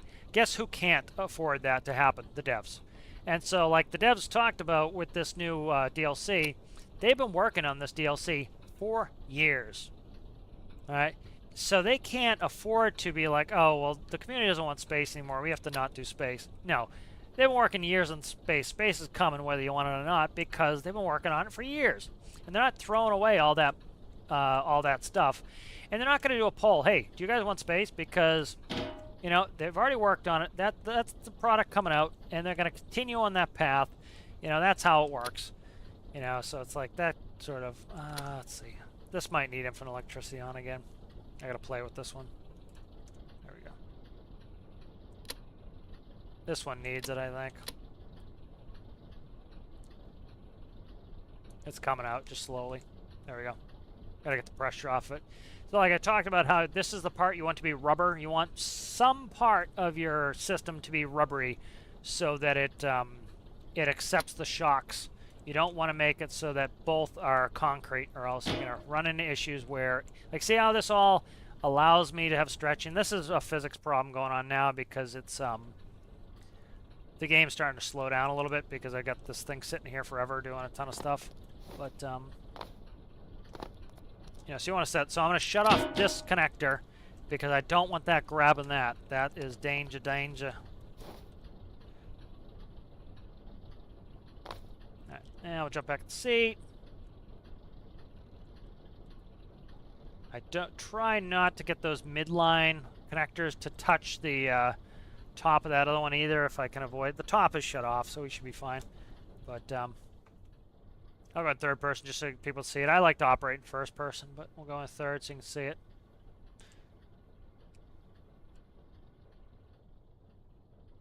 So that little bit, notice how it's not flexing anymore. So it's flexing like crazy when it was connected. If that was regular connectors, we would have had a huge problem because the ship would have started freaking out. And that's, again, people will blame the game for that. They'll say, oh, the physics in the game sucks. But you need to understand you can't have two immovable objects. You are going to run into physics problems. Like, what was it? Grand Theft Auto, people used to take the train and run into it with another train. Well, the trains were stuck to the tracks. They were removable. And it would cause all sorts of physics havoc because you had two immovable objects. Well, what's the game do? Okay, X is never supposed to move. Y is never supposed to move. And the game goes, okay, I have no answer for this, and it freaks out. And that's pretty characteristic of what happens. And so it's the same thing. You have to build that in your own designs. And so people say, oh, Stormworks physics sucks. Your design is not correct. And people don't necessarily like to hear that sometimes.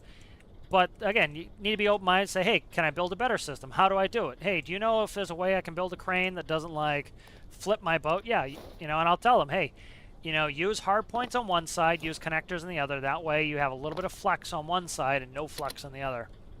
And it will work well for you. That will grab in a second. We'll undo this while we're here.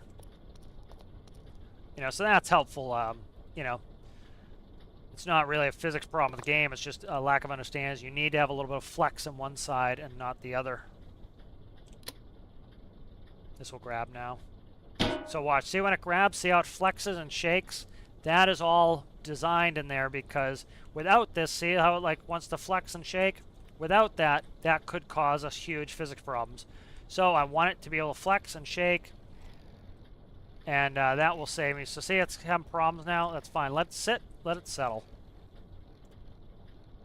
It's getting too bouncy. Disconnect it for a second. Let it chill out. So I'm having a physics issue here. Let's go like this.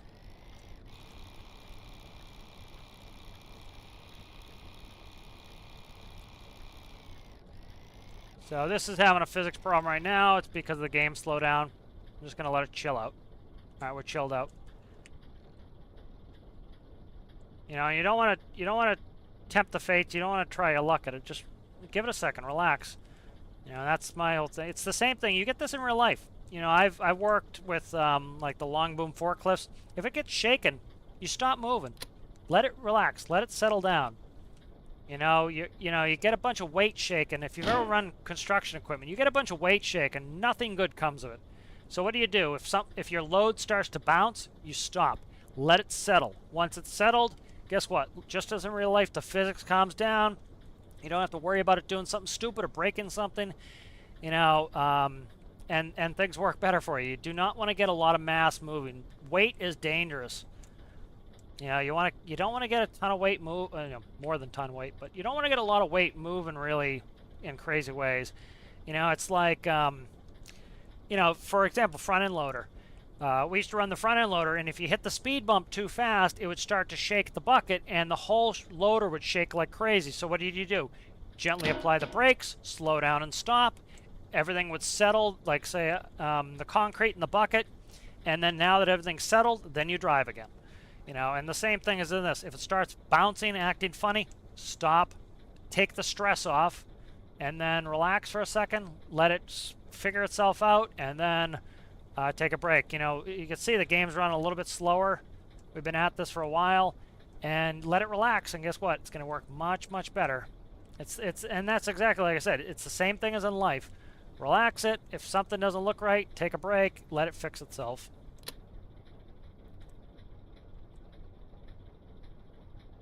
I don't have to work that connector up top. I'll just go up the ladder. I don't want to jump.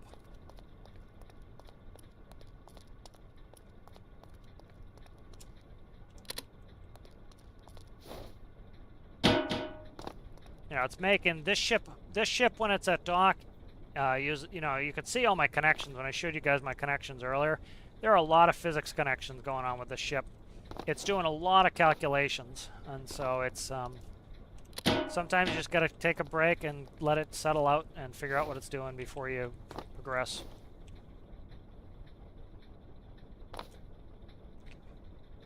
All right, so here's a double stack. So I know Miles was really want to see this lift.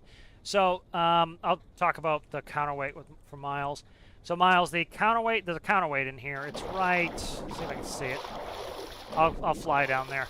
So the way you can do one of these ships that can hold an insane amount of weight at length, pretty simple. You know, the longer the arm, the more torque. So think of it like if you had a wrench with a, the longer the arm on the wrench, the longer the handle of the wrench, the more torque and force you can put on it. As you see, the further out I put this, the more it wants to, you know, angle the ship. But notice it's fixing itself, see? See it leveling out? That's because it has a big counterweight in the center. So let me try to get over the pad here. Okay. So if you look under here, in the center of the ship, so right centrally balanced, I have this counterweight. And this counterweight here, trying to make sure I'm not in it. So see the counterweight here? So the counterweight is favoring the starboard, the port side. And see it's coming towards me, it's active. And so this moves port as my load moves starboard. As I move that crane around, this is going to move to the other side. And that's how you keep the ship stable. So that's super low. So even though I have this up like this, it's having no issue with it. And so that's how you build that. So, and again, you'll get, that's one of the comments I see a lot of people say the physics sucks in game. I can't unload my ship. Just ask some people, hey man, how do I unload a ship? I would like to put some containers on. I've explained to people how to do it before, and they figured it out, and then they get to play how they want. So, you know, before you blame the game or the physics in general, just, you know, ask some people. So, you know, that's the nice thing is there's no shame in standing on the shoulders of other people who've already done it. You know, they're willing to share their excitement for the game. You know, I'm certainly like to share my excitement for the game, so it's just ask some people how to do it, and people are happy to show you. The lights come on in that pad when I go over the center. That's sets it up for a helicopter to come in. And so you can see I have one rope on the bow, so there's no rope on the stern. I'm like, see how much I'm shaking this around? The ship's having no problem. That counterweight is set up so that it takes care of all this. And then that little bit of slack I have up top makes it so that it can absorb some of that motion. Bingo. Oh. And I gotta make sure I don't push down on those as I come down. But you see, pretty works pretty well, this.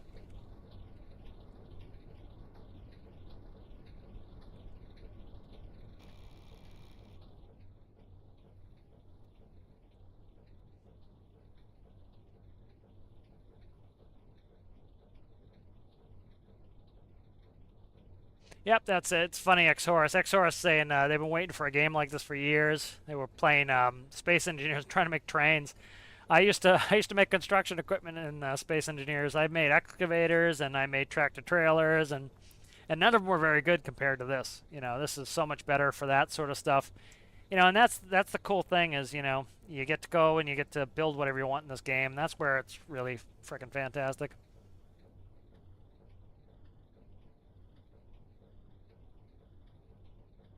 I don't think there's one where I build it. I could build a crane. I'll put that on Miles. Have you been on the Discord? Let me bring up the Discord here. Where is it? Find the Discord. I'm going to put a Discord link in here, Miles, if you just want to put in under video requests. I'll send you a link. Just go ahead and put that under video request, crane tutorial. And that way, every once in a while when I'm hurting for a video idea, I'll go ahead and I go in there. So what I could do is build a unit, which is a crane and then a counterweight, and you just put the counterweight in the ship and you put the crane on top of the ship, and then that will work. So I know people would be interested in that, so do that. But this crane, you know, part of the thing too is why some of these things don't get videos is this is not done. So, you know, I get asked quite often, you know, hey, can you put that in the workshop? Most of my stuff is not done. You know, it's kind of a struggle to get everything done. As you see, I move from project to project pretty quickly. But, you know, like this crane was pretty simple, and now it's a little bit more complex, and it's much better. But this crane is pretty beef. This beef cannon does anything I ask of it. So, you know, it's versatile. I have a bunch of bits for it. So this is the winch. This is for moving hard point to hard point, which one thing I don't know if some people have noticed. They did it kind of quietly. They did tell us in an update, but they changed the containers. They're much lighter now, and they also have hard points on the top and here. I could actually load these with just the hard point connector. I kind of like this spanning one better. I like it a little bit better. It's easier for me to get depth perception with it because I can't really see the center of these when I'm up on the crane. I don't want a camera. And so I kind of have to, this one I can see better. It has good contrast. It's dark, so I can see it on the corners. And as long as I get one corner aligned, it usually sucks to it pretty well. So, yeah, just go on there, Miles, and if you put a request in there for something, I usually go through there and I'll see if there's something I want to make for a video. Some of it's time consideration, but definitely a crane I could see would be a good one to do. I'm just checking back in here with chat. Boing, yeah, that was definitely when I was dancing around. Yeah, you can see the game is slowing down. If you looked at the, where the hell is it? Physics, logic, FPS has gone down a little bit. It's not bad, but it's gone down a little bit. Physics is a little bit low, and so it's starting to have some calculation issues there. And so again, like I said, do what you do in real life. There's so many times where you get like a forklift bouncing, you get a truck bouncing. Like there's something you can do with a tractor trailer, is you'll get it shaking really bad. Like say your wheels are cocked all the way to the right, and then you start to gently give it some. You give it too much clutch, the whole tractor will start to shake, and you'll get new players. You'll get new drivers. They'll try to power through it. It's like, dude, put your foot in the clutch and sit. Put your foot in the brake, put your foot in the clutch, sit. And then this tractor will slowly stop shaking. And you say, okay, try again. And the last thing you want to do with heavy machinery is rush. And people will get in the game and then think, oh, heavy machinery, I can rush. Same thing, man. This is a lot of weight. Slow down. And a lot of people are allergic to being slow. It's like, dude, you're operating heavy machinery. Anybody who's ever operated heavy machinery will tell you, slow down, dude. When it's doing something quote-unquote weird, slow down. Because if it's doing something weird, that's not good, so slow down. Let it calm down. It will calm down. A big problem, my pistons don't know really how to configure them. So the pistons on this are fake. The pistons are doing nothing on this. These pistons are fake. So, let me see. I'm going to recall Triton. Everything's offloaded that needs to be offloaded. So, let's recall Triton. Alright, so the pistons are fake, and I highly recommend you do fake pistons. So, see the pistons are not connected to anything. If we click on the piston, the power is to 0. If the power is to 0, they slide freely. And so what happens here is, I'll actually kind of show you. So when this loads in, these will fall this direction. They fall towards this. And the reason they fall this direction is this. This looks like it's not doing anything. This transponder is here. So if these want to fall backward, they bounce off of this and go forward. These are hunting for another connector. So they go up and down. You'll notice when I launch this, they'll go up and down, up and down, up and down, up and down, and then they'll grab. Because the max power is set to 0, they're free. They slide freely. Same thing with this one. Slide freely. What's actually moving the crane is these two pivots here. The power pivots always control my cranes. The pistons are fake. Every time. The pistons can have wonky behavior. They can bend a little bit. I don't want bending there. These big power pivots are your friend. This has this should have velocity pivots in here, I think. Let me look. I think these are velocities. Yep, these are velocity pivots. So the way you run a velocity pivot is, where's the hell's my microcontroller? I think it's this big pink job here. Yeah, big pink job right here. So right here, segment 2 pivots. So the way you run a velocity pivot, this way you can go past 90. And so what you do here is segment 2 pivots. Where are you guys? Should be the PID here. So segment 2 pivots right here. So what you do is you come in channel 4 is just the seat control. I'm reading that.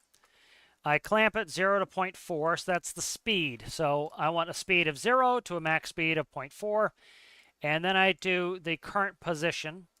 And then I have a constant number of, okay, so the p-value on this one happens to be 4. The I, or the D rather, the D is a 1, and the I value is a 0. And so P value is 4, D value is 1 on this. And what this will do is you'll put in, you're essentially setting its current position. So the current, the positions, this isn't speed, I misspoke there. 0 is the 0 position when it's stowed all the way up into the crane. 0.4 is the furthest extension I want. If I wanted this to extend more, I could increase that to say 0.45. And then what you do is it's saying, hey, I want this position. And it's saying, hey, this is where I am. And if the PID knows where you want it to be and where it is, it can then either send a positive velocity or a negative velocity to get you there. So that's how you turn a velocity pivot into a essentially a regular pivot, but you can go 360 degrees. Sometimes it's tough. It only wants to go 180. I know we'll go 3. Sometimes it gets stuck at 360, but you know, like I have seats, they only want to go 360. But some of them like this, they'll go. This one can keep going. So that's how you do that. But I never use the pistons for any of that. Like I'll show you another build we worked with today. So here's another build I worked with today. I'm gonna have to wrap up soon and go to dinner. But so here was the shifter. So here is the shifter. That's not the one. Let's see. So here's the ship loader. This is the sister craft to the shifter. So this one actually has an extendable boom. So these pistons, again, are fake. They do nothing. And so what that allows me to do is as I move these pivots up here, these just follow through. And that makes it nice because these can attach. They don't have to haul any power. You don't have to worry about, like, if you put them out here, they would have less torque required than here. You don't have to worry about any of that. Just use pivots is how I do them. That's good, Miles. Welcome to the Discord. Give you the old welcome wave. I got a bunch of people in here. I have to send some waves to everybody.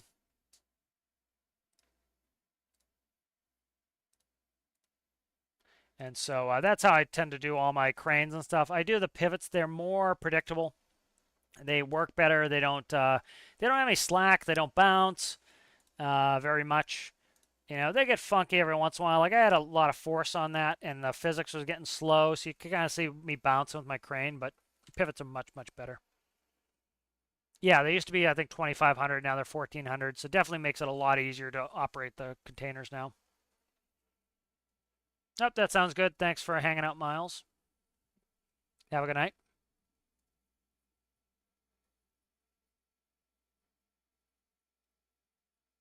Yeah, that almost never shakes. The only reason that crane was shaking was because the physics was getting slow. It was having calculation problems. That is very rare to happen. That was sitting at dock for a while. I had both harbor generators running, plus both diesels running. Plus, like if you look at, you know, this is one of the issues with Triton is, you know, you get Triton in here with, you know, that's I think that's literally the first time I've had shaking that bad. I think it was mostly to do with the the physics was slowing down. Like if you look here, this is all the calculations it's doing. You know, that's what it's doing, just the visual, plus we have all the microcontrollers for everything. So it was getting bogged down. What do you call it? Komodo. Komodo usually is one of the lagger bases too. I got a lot of lag at Komodo for some reason. So that often causes me some issues. Nope, they're not XML for power, they're stocks. So like if we look at them, I don't think I didn't even change the gear ratios. I could change the gear ratios like was suggested, but they're on 1 speed, 100% power, 1 to 4s. I could make them slower and have more power if I change the gear ratios, but I don't need to. It works fine. I could use a little tweaking, but not that bad.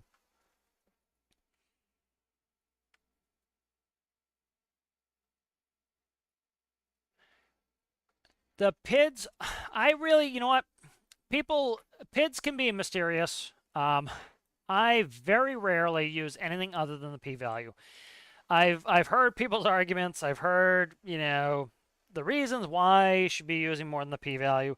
I think what it does is it sets up more time that you have to spend to do it, which isn't a bad thing, but the way I tend to tune in my PIDs is I do dials.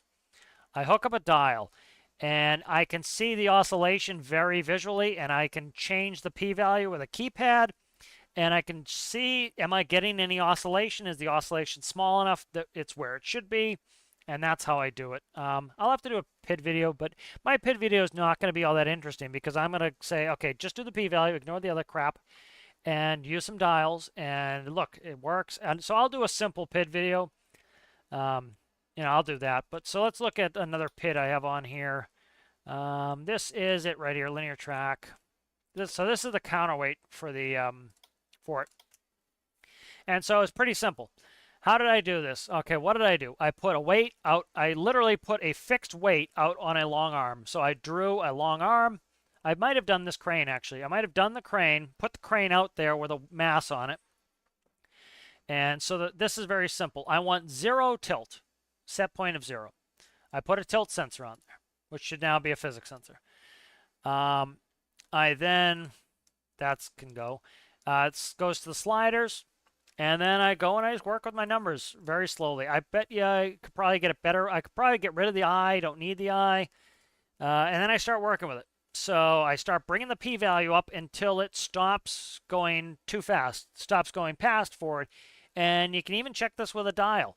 Put a dial down. Is the needle going backward, backward, backward, backward? Yeah, let's tune this PID really quick. Let's do it. All right, so let me see where this is. I don't know where it is in the PID. I have to go in a second here, but we'll grab it. Where is it? It's in the wall. Okay. It's in the wall, which is fine. We'll grab it. Where is it? It's right here. Okay. All right, so let's grab this PID here. All right, we'll grab this. This is the microcontroller for the counterweight. And we'll do a quick test. Very quick test. I got to go. But we'll go like this.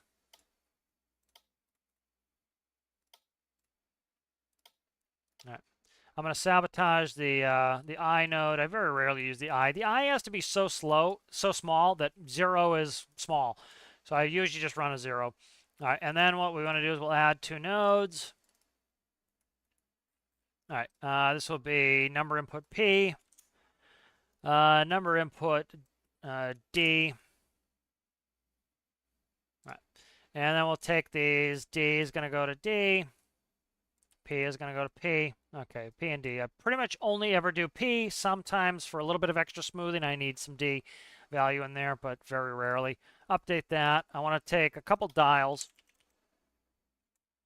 Actually, I just want really one dial. One dial is all I need. Put it on the deck here like so. And I'm going to leave the value like this so it's very sensitive. And then I want some keypads. A couple keypads here. And we'll plug in to the P value, D value, so P and D. Let's label them really quick. P, D value, okay. And then what I want to do is I want to go from this here that goes to the counterweights to the dial, spawn it. All right. And so one of the quickest and easiest ways to do this is to just, so watch these connect. So see, they bounce off of that, and then they're eventually just going to, see they're getting attracted towards it. And bingo, they grab. So that's how that works. And then, so we're going to come up here. I think I have infinite electricity still on. Yep, okay, good. All right, and so we're going to quickly stick this out so that it is causing an imbalance. Doesn't have to be super heavy. It will do the imbalance. So I'm hitting an immovable object. See how that drags, and see how it was like rubber. That's one of the great things with the hard points is they're like rubber. Again, if that was a hard connected, if it was one of these connectors, one of the regular connectors, it would have a fit. And so you need to have a little bit of rubber in there to let something. So they talk about sacrificial things, like sacrificial parts of metal, so that this thing will break instead of this thing. That's what you need. You need one part that can break. If you have two things that can't break, you run into problems. All right, so see, we are tilting. Okay, good.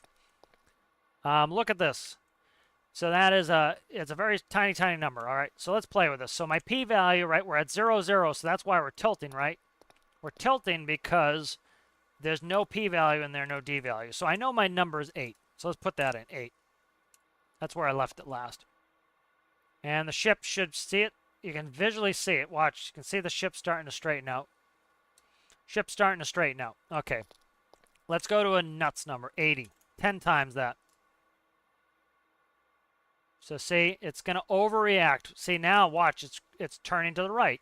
Now it's turning to the left. See it? It's overshooting. So watch the dial. Okay, so I can see the ship, but watch the dial. So see it overshooting? Overshooting. Now it's getting worse. Oh my God, it's getting worse. Go back to 0. Let it settle out. Remember, see how bad it's getting at 80? It's way, way overshooting. All right, so now I put it at 0. Remember what I said. You have a heavy piece of machinery doing something you don't want it to do? Stop. Hit 0. Okay, so we know 8 works, right? So let's go bigger than 8, 16. Watch what the needle does. And see if the needle overshoots and see how bad it oscillates. So it's going to overshoot. That's fine. We want a little overshoot, right? It's going to the opposite side to try to get the weight balanced. See it overshooting? Overshooting. It's always going to overshoot, but what we're going to do is get the number so accurate that it barely is perceptible, or it's pretty reasonable. All right, so there it goes. Now notice, see it's getting smaller? The swings are smaller and smaller. This is why I use a dial method. I just use a dial. See? Look. See how tiny the motions are now? All right. So we went down to a 16. That is twice as fast as my 8. All right. Let's go to, I don't know, 30.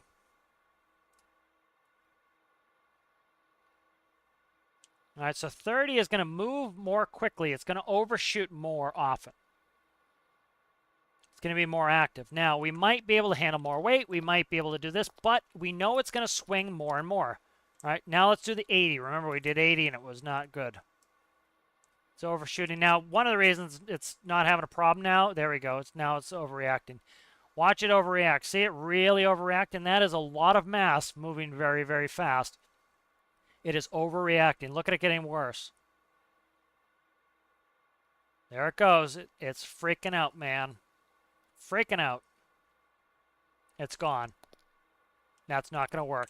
So what do? Okay, 80 is too much. Go to 40. All right, 40. Freaking out, man. Still freaking out, man. Go to 20.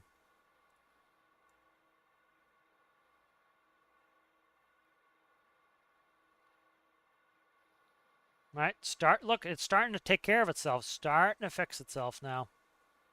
Now watch the node. See this node right here? It went past that node last time. Is it going to get worse or better? Yep, it's better. It's within the node. Remember, it overshot last time. See it getting better? It's pendulous. It's pendulum back, forth, getting better and better and better. Okay? Let's go half of 20. 10. Remember, what's our number? 8. That's much better. Look at that. And that's how we find the number 8. And I bet I could run this with a p-value fine, but I put in a d as well. And look at that. That takes care of it. So that's how you want to do it. That's what I recommend.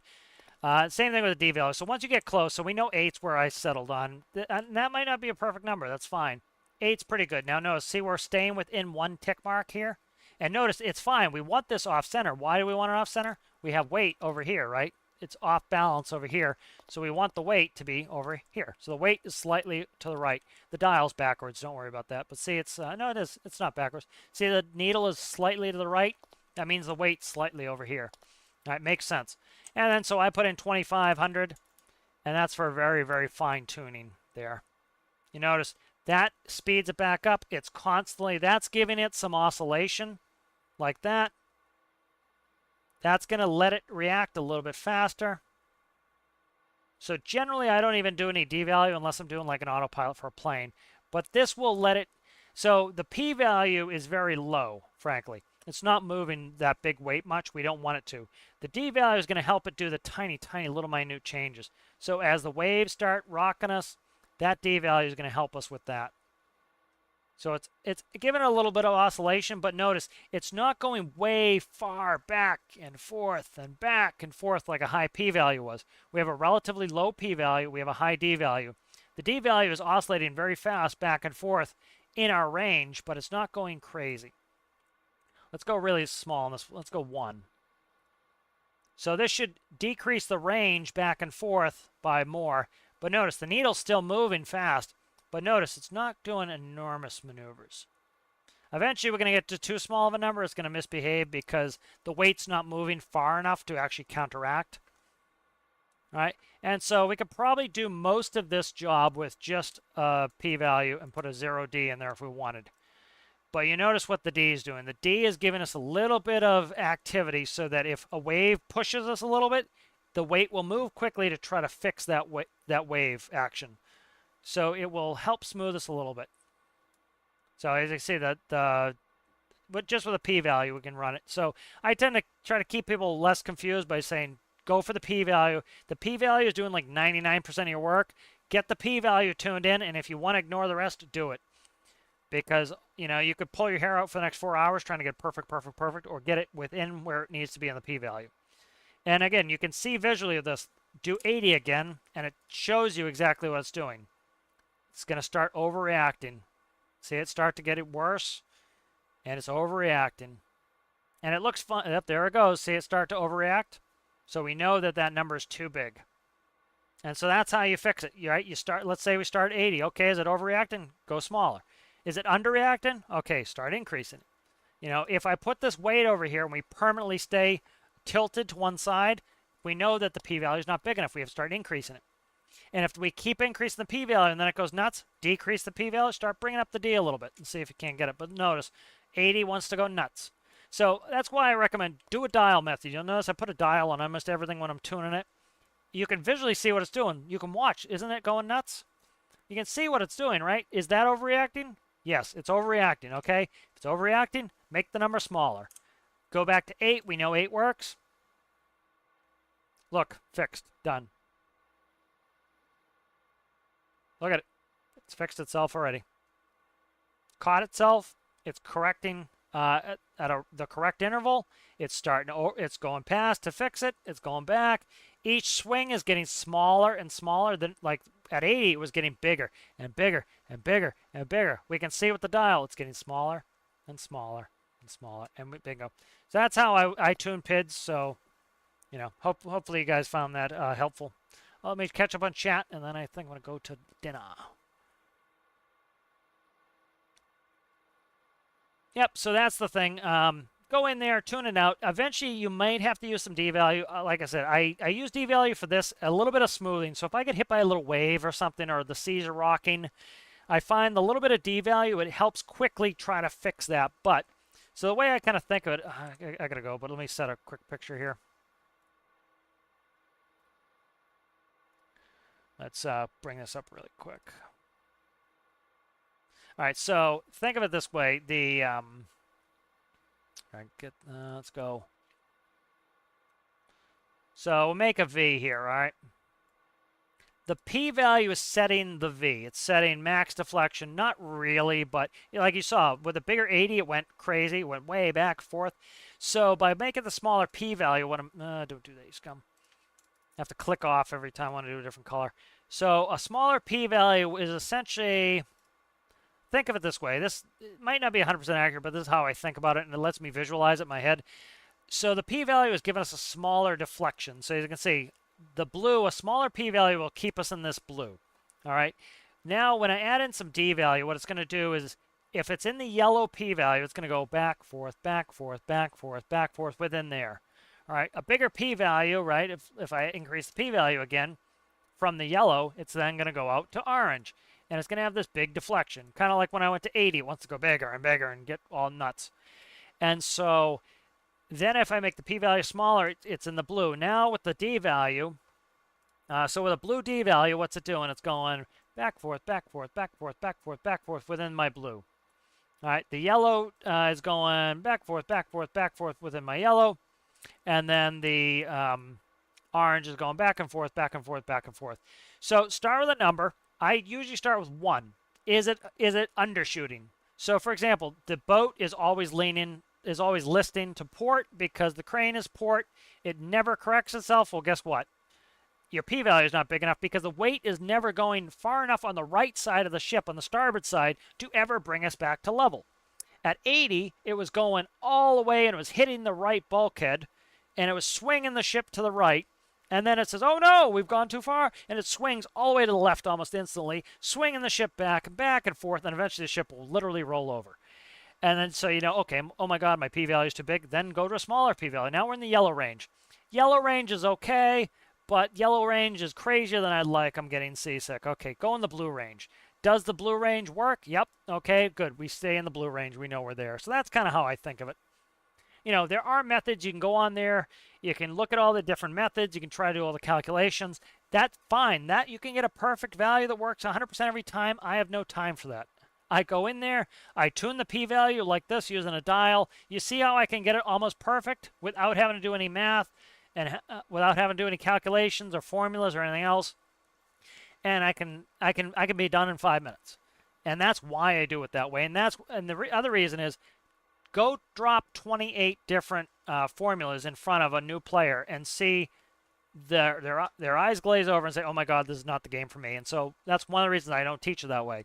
I teach it in an approachable way. Look at the dial. Okay, is it going crazy, or is it getting better, or is it getting worse? Is it getting worse? P-value is too high, decrease it. Is it getting better? Okay, good. Your p-value is high enough if it's getting better.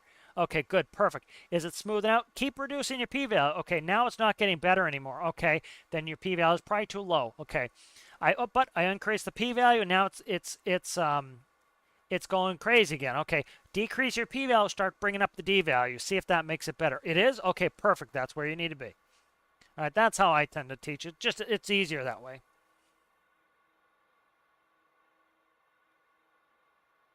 Let me grab it really quick. I got to get out of here, but I got a little bit of time. I'm not that hard on time, but let's grab, what's my best autopilot right now? Albatross. That base is too narrow for Albatross. Here, I'll give you my numbers for Albatross. Again, you know, people want you to just give them the numbers. Sometimes the numbers will work right out the box, but let's say this number gets you 70% of the way there. You just have to tweak it for 30%. So like I said, very rarely do I ever do the, like, so for most of my PIDs, they're P-PIDs. There's P-PIDs, there's PI, there are PD PIDs, and there's PID PIDs. Those are the different types of PIDs where, you know, there are, in real life, you have operations where you don't use all the values. So for example, I'm in my engine. So for example, my engine, I pretty much, for my engines, I almost always use just a p-value. Where is it? Right here. P-value is right here. That's not my p-value, that's my throttle. Where are we at here? Where's my engine stuff? Oh, this is a turbine, so that's not going to really read right. But my turbine, I'm using a 1. That's it. Just a 1 on the PID. That's it. Works fine. For a lot of my diesel engines, I'm using like a 0.18 around there. Some of them I have to go a little higher. Some of them have to go a little lower. But that's it. I don't use I or D on any of my engines. My autopilots, I get into it. I don't need, you know, people will say, oh, well, I did these things on your modular engine, and now I have perfect numbers. Dude, I have never in my life, after operating a lot of different types of turbine aircraft, reciprocating aircraft, diesel trucks, gasoline cars, I have never in my life ever had one as accurate as these people wanted to get it. You know, the idle is all over the place. If you zoomed in on the idle, it'll be all over the place. You don't need it that accurate. You really don't. So let's look in here. So here is my pitch. Okay, this is my pitch for my airplane. I'm running double PIDs. Okay, first PID is my so I put in desired altitude, and I put in my the altitude. So it's what my desired altitude is, what my altitude is. My pitch PID is 0.015, and my D is 0.5. If I increase this number too much, it will go up, down, up, down, up, down, up, down, up, down, up, down when it tries to get to that altitude. So I have to keep an artificially low P. In order to overcome that artificially low P, I add some D value on there. And so this is 0.5. 0.015 for pitch, 0.5. Then I take this PID here, and I go into this one here. This is setting my max climb rate. I do this because in real life, for example, if you're going to climb from 1,000 feet to 47,000 feet, it's going to want to pitch you up vertical, right? You don't want that, right? You never want to go vertical. So all I do is I put it through a second PID. My max climb rate is negative 0.15. My max descent rate is 0.5. That's meters per second, essentially. Is it meters per second? It's got to be meters per second. And then I read off composite 2, which is it's off the seat combiner. I forget exactly what that is, but no, never mind. This is the function. I thought that was a second PID. I changed the way I did it. I used to double PID it. I don't double PID it anymore. So that's the PID for pitch. I changed the way I did it. So 0.015, 0.5. Try those numbers. See how they work. My where are we at here? Roll. My roll here is I'm running a roll p-value of 0.1. No D. No derivative gain, no integral gain. Don't need them, don't want them. If I can go without them, I go without them. So that's what my roll is. Where's my yaw? My yaw is down here. My P yaw is the same as this one, 0.1. And my D yaw is 0.5. So I was not getting enough movement, or I was getting too much oscillation. So I do a 0.1 and a 0.5. So play with those numbers, see how they work for you, and just play with them. But, that's the big thing is getting close. Once you've got there, you're like 70, 80% of the way there. So try those numbers, see how those work. But autopilots are usually where I use D values. I don't use them anywhere else. And you can see on roll, don't bother with it. I don't need it. All right, I got to check this chat, and then I got to go.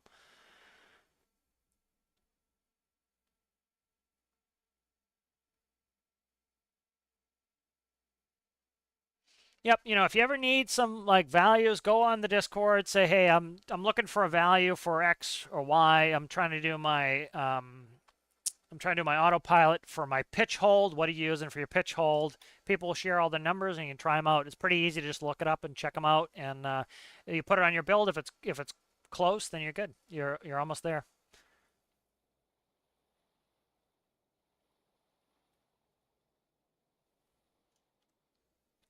For my engines, for example, I undershoot the p-value so it never reaches the RPS that I want. And so let's say I want 20 RPS. I set a p-value that's too low, and that gives me no oscillation, no bad oscillation. And then guess what I do? I say I want 25, or I want 22. And guess where it goes? 20. So I'm overshooting where I want. That gives me no oscillation. The p-value is low enough, it gives me no oscillation. And then by going up a couple RPS, well, guess what? If you get a little bit of temperature change in real life, the engine's not going to be that accurate anyway. So you're already more accurate than a real engine would be. Yes, that's what I showed you with the crane. I don't have time to bring it up again, but you want to do the you want your set point on the PID to be the angle you want. So say 0 degrees, or say 0 to, on my crane was 0, and the high number was 0.4. So I make it so it's 0 to 0.4, and then I make it so that so that's my set point. And then the process variable is the actual position of the pivot, and it's very simple. Let's say you're going to do, what was your application? Okay, robotic pivot. So that's what I use for the second segment of my crane. Put the crane at the bottom limit of where you want it. So I always keep that 0 if I can.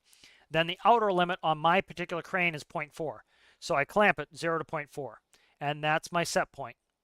And then I do a process variable of the actual rotation from the pivot. And it will do the rest itself. And I think my number was 0.4. I can't remember. But play with those numbers. You can watch the video back. It will show my numbers.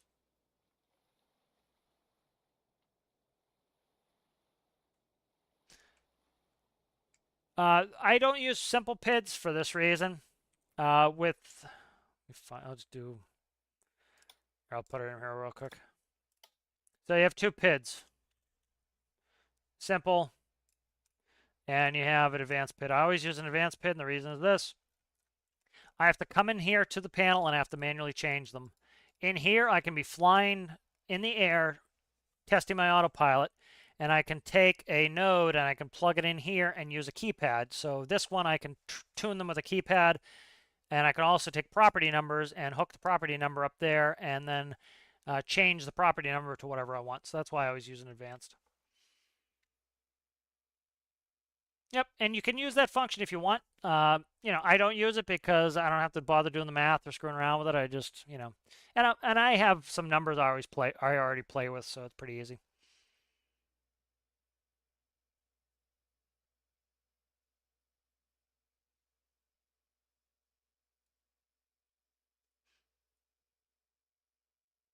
For example, like you can absolutely do what Nilixon's doing. I just don't care to go into that much detail because, for example, I would say my autopilot is 5 feet off. So do I need 5 foot accuracy? No. You know what the FAA regs are? Plus or minus 100 feet. Is it? No, it's 300 feet. Plus or minus 300 feet. So the federal regs are you have to be within 300 feet of your prescribed altitude. That's 300 above, 300 below. So you can go 300 below, you can go 300 above. And so my autopilot will hold it within 5 feet, more than accurate. A real $25 million jet I used to fly, it could be 5 feet off, no problem. So people try to get ultra accurate in game. Real life, you never have to be that accurate, and you really don't have to worry about it. So, but again, there's nothing wrong with it if you want to. Yep, I just don't bother with DNI most of the time because, again, I don't need that precision. I really don't. We'll see you later, Trippa.